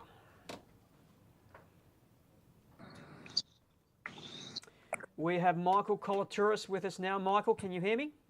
Yes, I can hear. How are you going? I'm very well. How are you? Not bad, not bad. I hope I'm doing well, but yeah, we've had a good day. I'm actually surprised that the Harbour's held up reasonably well. So yeah, so it's been good. We just lost a big fish under one of the boat holes here now, and we're going to keep going and see if we can get a few more.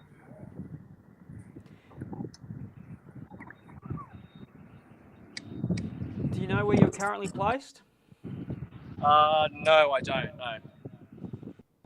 Would you like me to tell you? Yep, that'd be good. Oh, You are actually, sitting in- yeah, why not? Let's hear it. That put me out of my misery. You're sitting in 2nd place at the moment, mate. Oh, okay. Yeah. Oh, nice. Good place to be. Once the Do I scoreboard need many loads, upgrades? once the scoreboard loads, I'll give you a bit more information, but I can tell you you're in 2nd at the moment. Yep. I think having yesterday off from the Harbour gave it a chance to catch its breath and have a bit of a rest before you guys got stuck in again today. Yeah, look, if you can give any any waterway a day or so's break, that's pretty good. Like the fish can recover, but not to their full extent. Obviously, they're still a bit spooky and whatnot. They've seen a lot of lures, but yeah, no, it's better than nothing. So just got to keep fishing hard and fishing fast. So see if we can try and get a few more big fish at the end of the day. So you've executed your plan exactly how you said this morning you do it, moving, covering water, hitting as much different cover as you can? Yep. So that's all been identical. I've just been doing just running and gunning. Thankfully, I made a good decision at my first spot, and I don't have anything under 30 fork now in the well, which is where I really want to be. The only thing is, which I'm lacking, I just don't have a kilo fish yet. If I can get a kilo fish, I think that will be pretty good for me. But I've got really good average size fish between 31 fork and 34 fork. So yeah, just got to keep going. All right, so I might not talk for a while, and we'll just sit back here and we'll watch you do your thing. Yeah, too easy.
Here we go.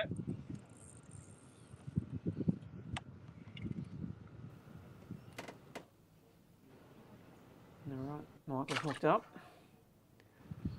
Poles it in. Only a small fish, it's not going to help, but anyway. No upgrade.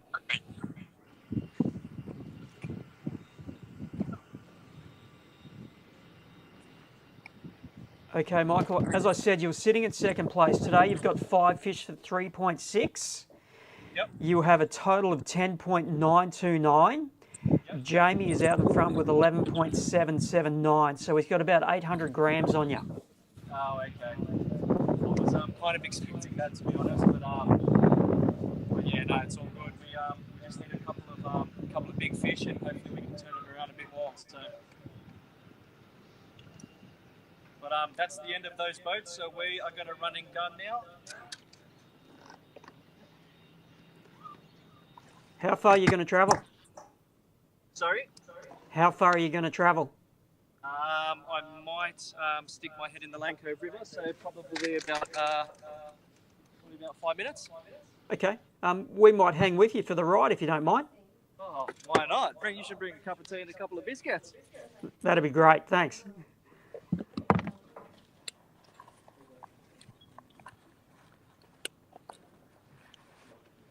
See if you can get the cameraman to hold the camera up for us. Yeah, he's just putting his life jacket on. Ah, cool. Smart man.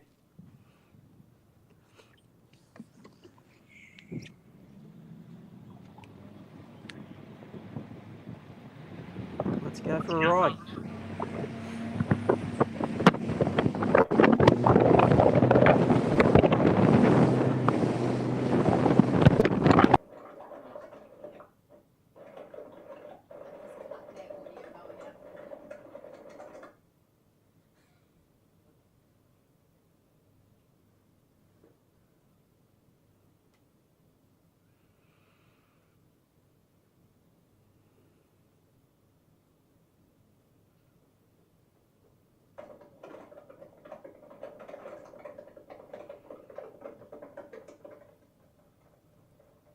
We joke that the boaters have 2 speeds when they're driving. It's either on and off, so it's either dead still or flat out.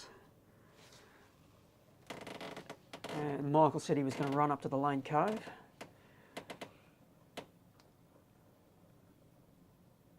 The Lane Cove has produced a few victories over the years in the Open. I remember Greg Lee and Pat DiBattista winning an event up there many years ago.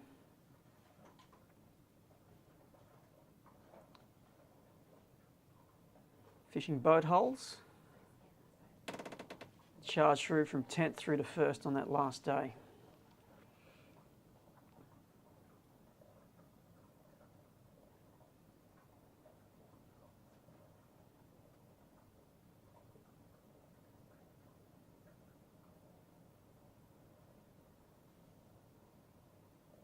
See the scoreboard on the right of the screen. Jamie McEwen is still leading, 15 fish for 11.779 kilos.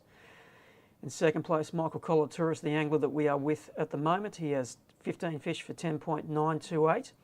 So about 800 grams behind is Michael. Chris Hickson is in third.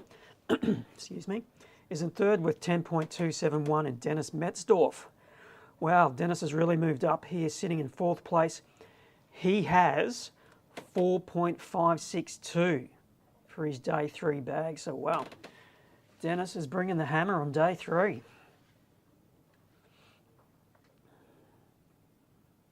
Mark Crompton in 5th, Steve Morgan in 6th, Tom Slater in 7th, Luke Rogan in 8th, Wally Fay in 9th, and Peter Phelps is sitting in 10th place.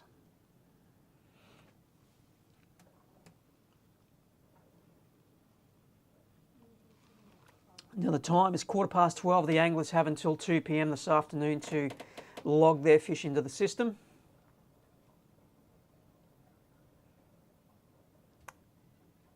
It's day 3 of the Daiwa BREAM Australian Open. $12,000 to hand over this afternoon. $5,000 to the champion.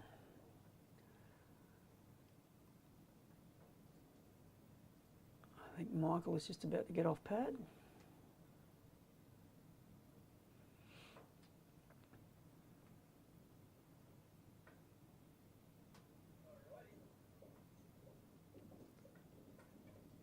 We have arrived.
Oh my God, it's a big one. Come on, please, please.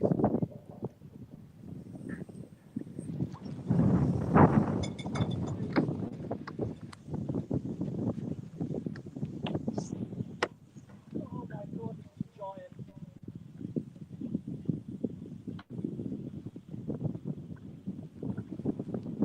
Oh my God, oh, the boat, the boat. Watch out, watch out. Oh, watch out. Oh, shit, shit, shit, shit. Oh my God. Oh my God. Oh my God. Oh my God. Oh my God.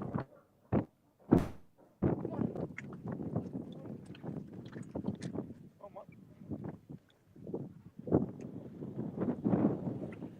Oh my God.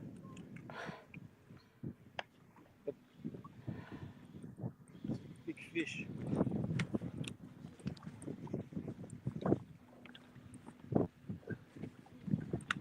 Yes! Oh. Look at the size of this thing. Boom. Just like that. That was live. Just like that. Oh my God. Simon, mate, I love you. Every time you jump in the camera, catch a big fish. My pleasure, mate. Look at the girth on that. I don't think the Yeah. ruler's long enough. I don't think the ruler's long enough. Let's put him on here. You get that ruler. I'm gonna have to put him on the brag, mate. This one, he's over the ruler. Oh, you're too. How are we gonna do this? Simon, would we be able to check in with you soon, just so I can use the second pair of hands? Yeah, mate. You take care of what you've got. You've got your hands full, and we'll get back to you in a minute. No reason. Yeah, I will for sure. Thanks. Wow, there's tournament fishing. The awesomeness of it right there. Real heart and mouth stuff. Now, this potentially could be close, you know, because, like I said, there was not much of a difference between Jamie and Michael. And Michael was just looking for that big bite, and that big bite came right there. So we're nervously going to watch this scoreboard to see how much those guys are going to come closer together. It needed more than one ruler. It was that big. Kilo and a half at least is what I'm hearing from my producer. And what did I say the difference was between the two? I think it was about 800 grams was between Jamie and Michael.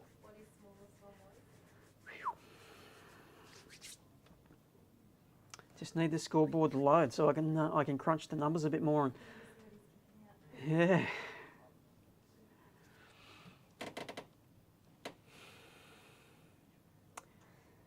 Jamie McEwen, you've got somebody coming for you, my friend. And there's still plenty of time to go, just under 2 hours for the anglers. Michael said he needed that one big bite. He's got it. What happens if he gets another big bite? It's like the second boat after he moved into the Lane Cove, and boom, big fish came out to play. We are patiently waiting to see this fish come through.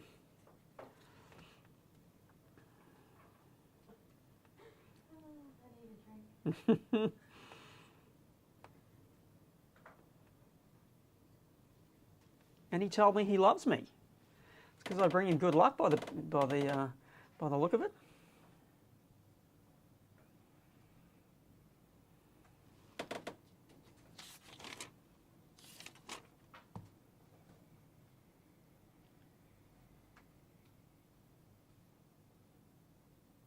All right, so the smallest fish that Michael had in his bag was 600.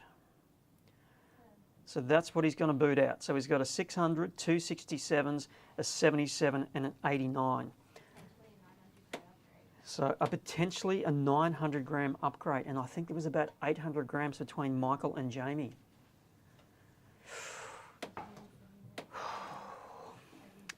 Is Michael going to jump to the number one spot?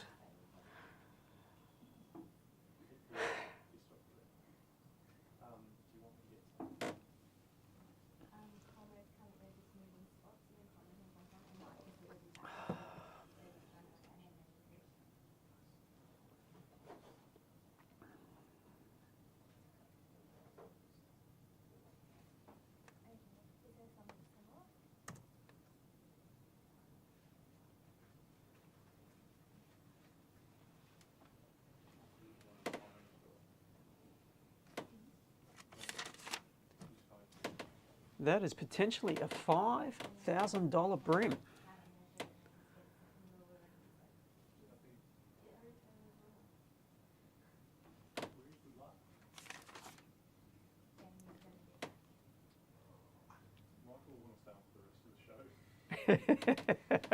You're going nowhere.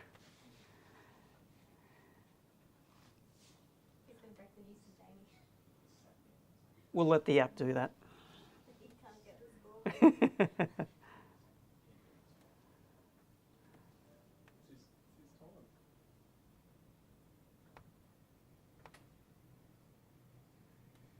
Michael's very cool, calm and collected this morning. Vast contrast to day one where he was quite nervous. He was rested and had his head in the game this morning.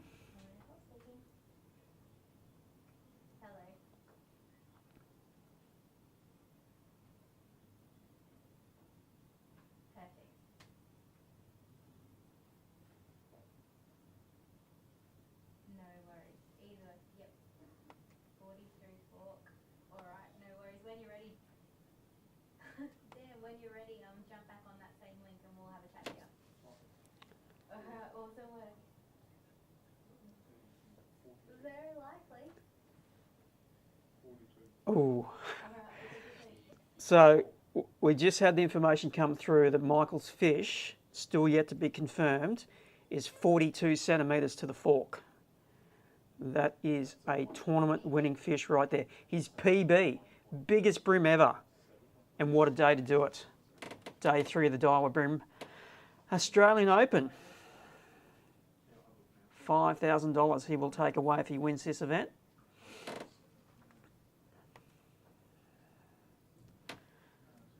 All right, that fish is making its way into the system. We will wait for the app to update and get our official score. But for those who missed it, that fish unofficially was 42 centimetres to the fork. And looking at the length weight curve of 42, weighs 1.67 kilos.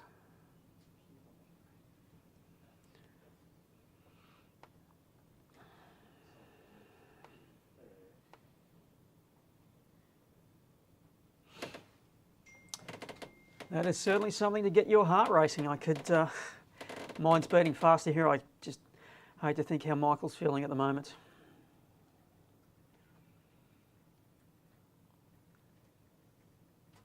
And it was an exciting capture. We did it live on camera. He muscled it away from one boat. He bumped into another boat. A couple of net shots, and he eventually got in. Oh wow, that was absolutely crazy. Like he had me way, his second run, he had me way onto the boat. All my leader was all scuffed up, and yeah, we managed to get him. And that's my PB bream, 42 fork length. So I got my PB on camera. Michael, would you like me to tell you what that fish weighs on the length and weight curve? No, but I would love to hear. It goes 1.67 kilos. Jesus Christ! And I just want to let you know as well, Simon. We've put that big fish in the well just so we can try and look after it because he wasn't swimming properly when we put him back in. So we're just trying to look after the fish and get him revived properly. Okay? Smart move.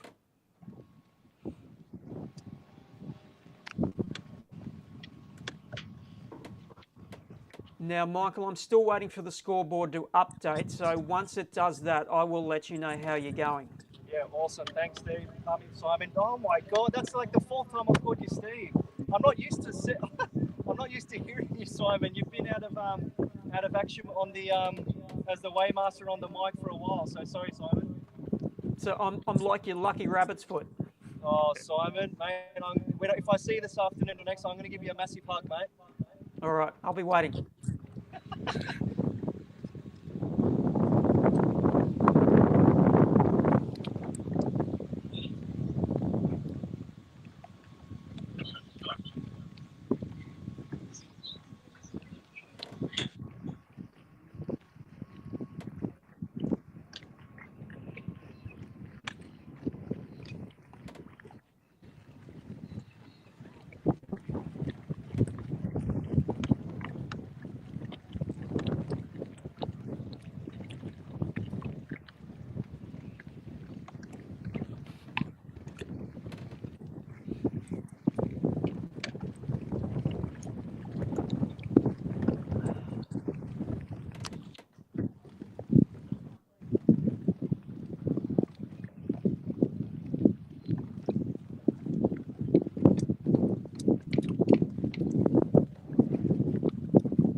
So, Michael, what was the lure?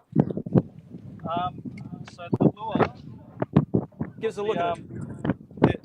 The lure was the ever faithful Gulp Craw, which is actually discontinued now, and I'm actually using my last 2 packets that I had at home. So, so that's what I was using, 2-inch camo craw. And what a perfect time to use the last 2 packets. Oh, Simon, stop it. So good, such a good feeling, such a good feeling. Just gonna check up on this brim.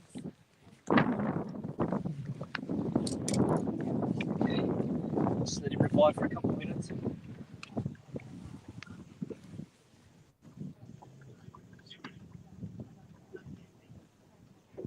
It really fits in.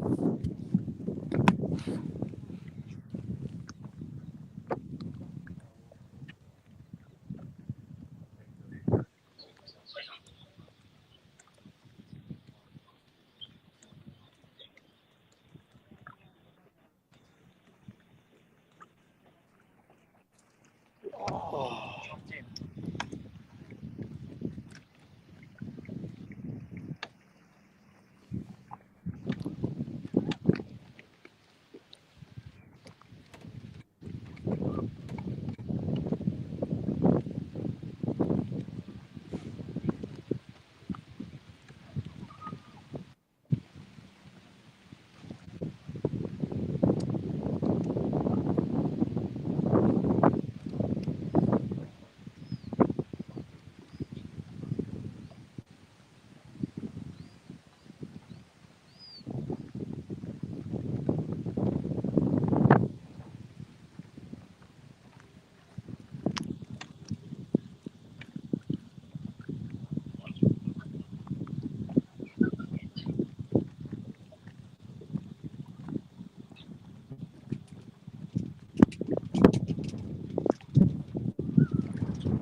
Again.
See the fish feeding under the boat. They're only pats.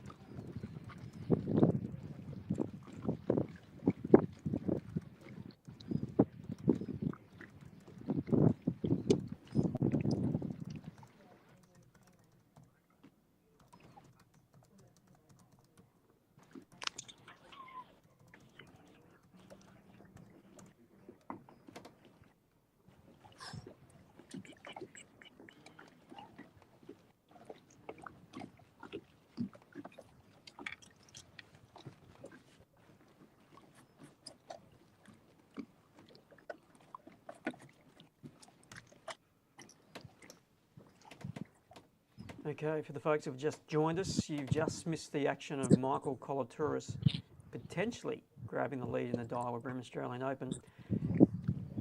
We followed him as he made a move to the Lane Cove River fishing boat holes, which has very much been his jam for the last 3 days, and he found the bite that he needed. 41.5/42 centimetres was that fish. His PB bream. We are looking at a fish that comes in at about 1.67 kilos, so we are still waiting for that fish to get logged into the system and become official. So once that goes through, I will update you with the latest on the results. And with that one fish, he may have leapfrogged Jamie McEwen into first place.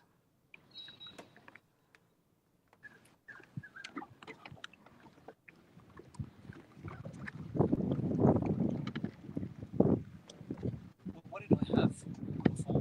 10 point something? I don't know. That was probably, that was a kilo upgrade. Yeah, kilo, yeah.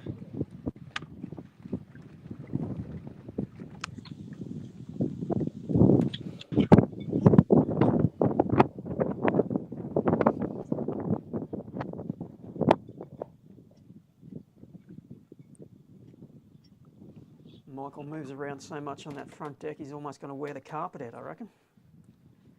He doesn't stay still.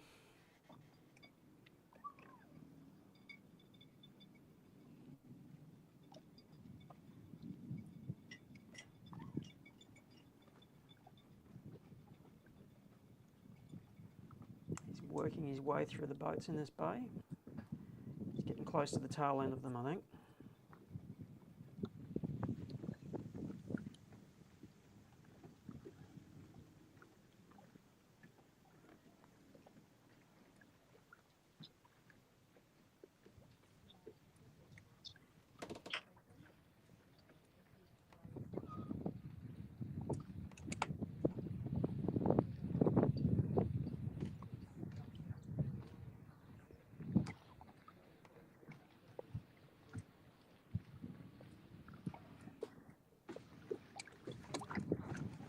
.41.5 confirmed as the length of that fish. 1.608 is the weight that he gets for that fish.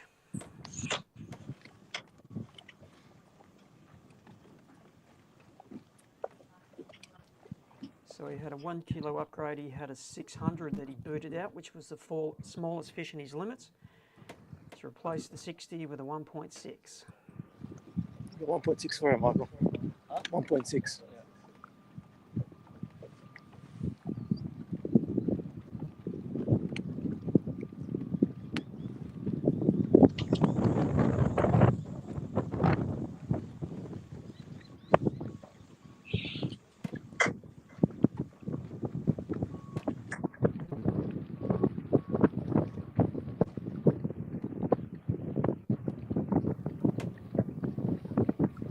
Hey, we have an updated scoreboard. You ready for this, Michael?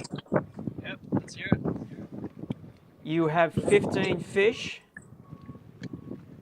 for 11. The screen's too far away for me to read.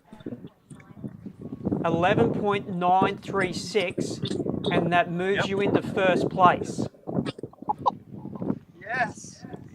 Jamie is in second with 11.77. Oh, wow. 9, I think it is. How much? 150 odd grams between the two of you. Oh, wow. That's incredible. To be honest, I need another. I need to push another one of those 30s out with another big fish to feel confident. Jamie's obviously onto the fish, so, as well as I am, but he's probably the man to do it because his fish where he's fishing, his fish keep replenishing.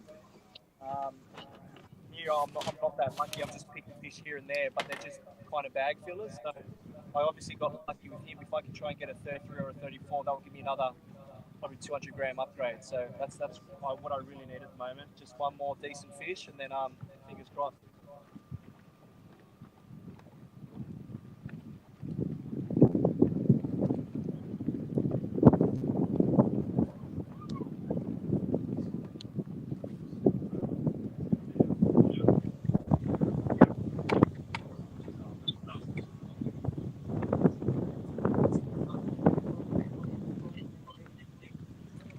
Cool. Just to let you know what's going to happen post live, doing live until 1 p.m. The anglers fish through until 2 p.m. After that, we will finalise the scores, and of course, we will chat to our winners. So you will get a climax to this tournament, and you will get to see who the champions are and how and where they caught their fish. So we will shoot that post 2 p.m. finish of the day 3 session.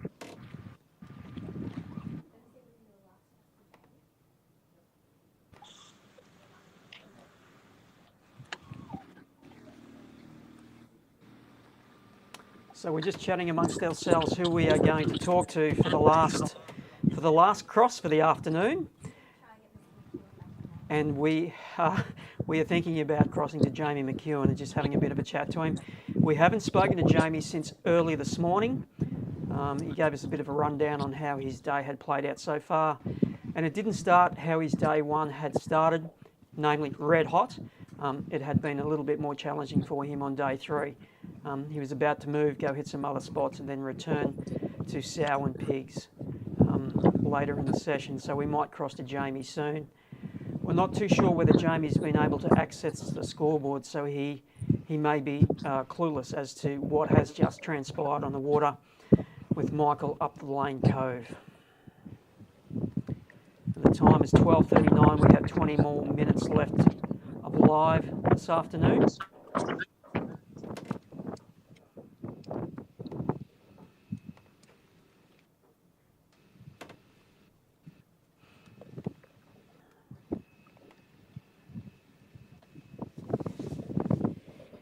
Realistically, Jamie's probably only got an hour left, because he'll probably want to leave there at about 1:30 to get back safely. So he's only got about 50 minutes left. I wonder if he'll get enough red in that 50 minutes.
All right, so Michael has a 157 gram lead over Jamie, which is about 18.5 centimetres of bream.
that's their smallest.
Fieldsy. We have Steve Fields watching the live feed. Hello, Steve. Good to see you, mate. Nice to have you watching the stream all the way from the other side of the world.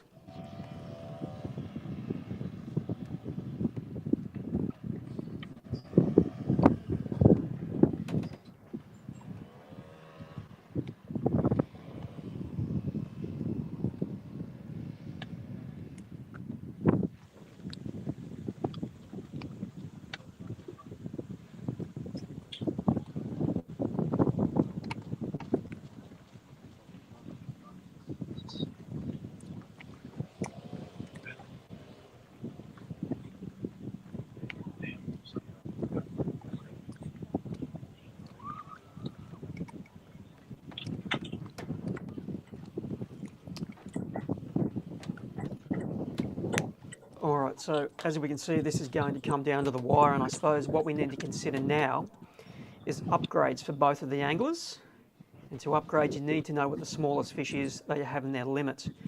For Jamie, the smallest fish that he has in his limit is a 26 centimetre, while for Michael, the smallest fish in his limit is at 31 centimetres. So that's what they want to boot out to upgrade their bag. So in Michael's bag, he has a 1.61, an 89, a 77, and two 67. So he's got two 67s that he can get rid of. Jamie has a 1.43, a 57, a 46, a 46, and a 36. Michael's bag for today is 4.6, while Jamie's bag is 3.278.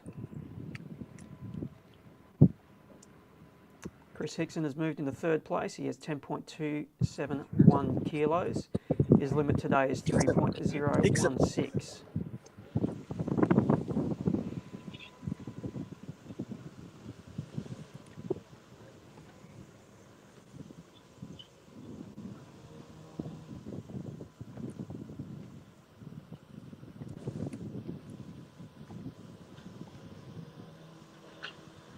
So, Michael, where's your head at the moment? What are you thinking for the rest of the session?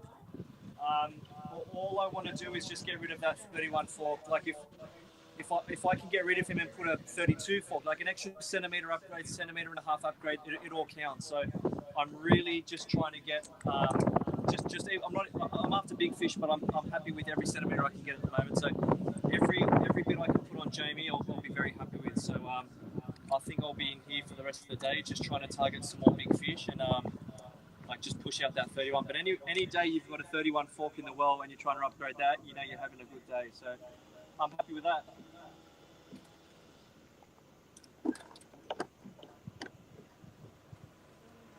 All right, we're going to make a run, Simon. Sorry, mate, I missed that. We're just going to be making a run to another spot now. All right, well, we'll leave you there, Michael. Thank you very much for what you have just put on for us. A masterclass in how to bring it down to the wire. Well done, mate. And awesome. Thank you. Try and stay calm for the rest of the session, and we'll see you this afternoon back at the weigh-in. Mate, the butterflies are there. Awesome. Thanks, Simon. There we are, Michael Kolaturis. Geez, he knows how to put on a performance for the camera, doesn't he? Here's our new leader, and he has run down Jamie McEwen right at the death. But can he stay there?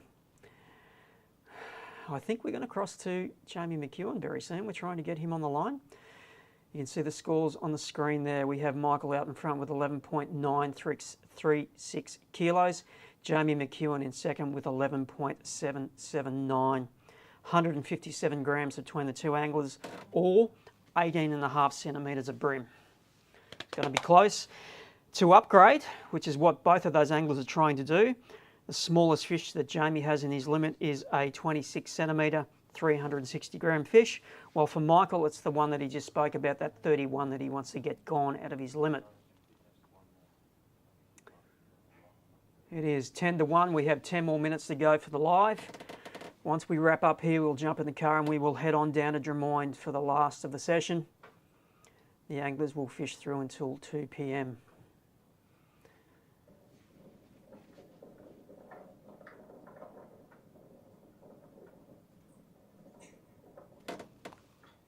I can hear some wind in our monitor here, and hopefully that's the wind of doing across to Jamie. Jamie was the first angler that we chatted to this morning. Hang on, mate. I can't. My earphones aren't connected. Okay.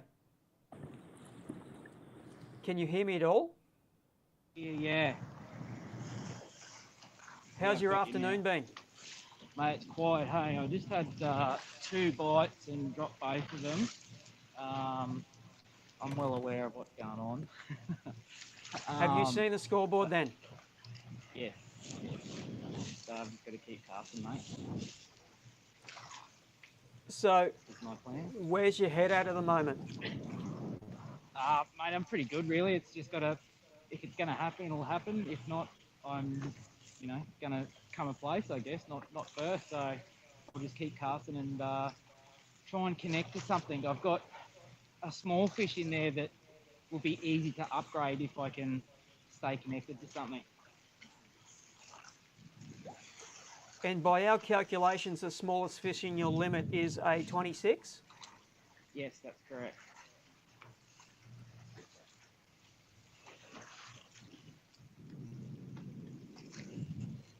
So you did leave Sour and Peg and go hit some other spots. How far were you gone? How long were you gone? I'd say less than an hour or maybe an hour.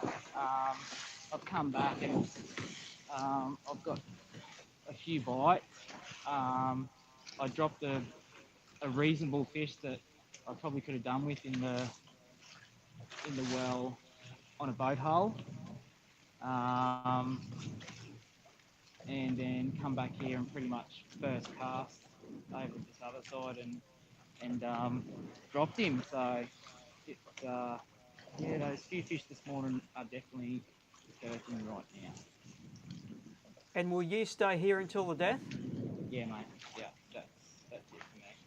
I will. And you've got a bit of a run to get back. What time will you have to leave? I reckon 20 to 2.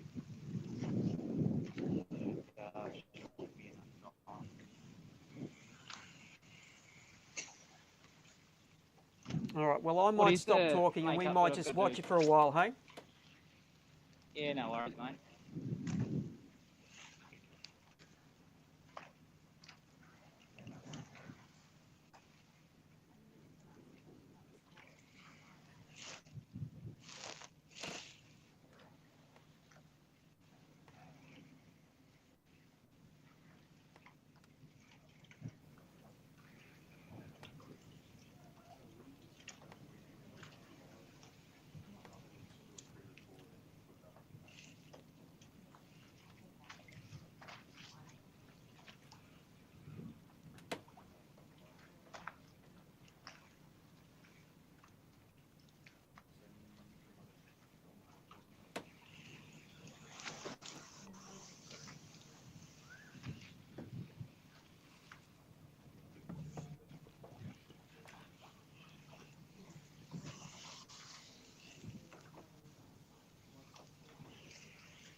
Well, there we are, folks. It is 1 o'clock.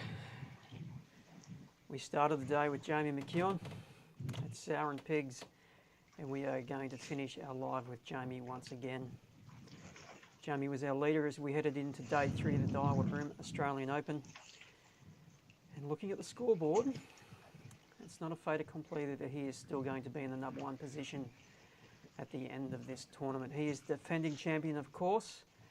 And as we saw a little bit earlier, we have one young, eager angler, Michael Kolaturis, who is looking to rain upon Jamie's parade. The scoreboard reflects that at the moment, that the young fella has got the wood over him. He's sitting in the number 1 spot with 11.936 kilos. 157 grams behind him, we have Jamie McEwen with 11.779 kilos. We are done with live for now, but the anglers, they are not done yet. They have another hour to go. They don't knock off until 2 p.m. We'll log the last of those catches into the app and we will determine who our champion is for 2021. Thank you very much to everybody who's been involved in the live that we have done for the last few days. We've had some challenges with technical issues and phone service, but we have pushed on through, and I think we've put on something that's pretty special. So a big thank you to everybody, and we'll be doing our presentation for our champions later, which you will be able to see through our relevant network platforms and our social media channels. That's it, guys. Thank you very much for your attendance for the live over the last 3 days. It's been a pleasure. We'll see you soon.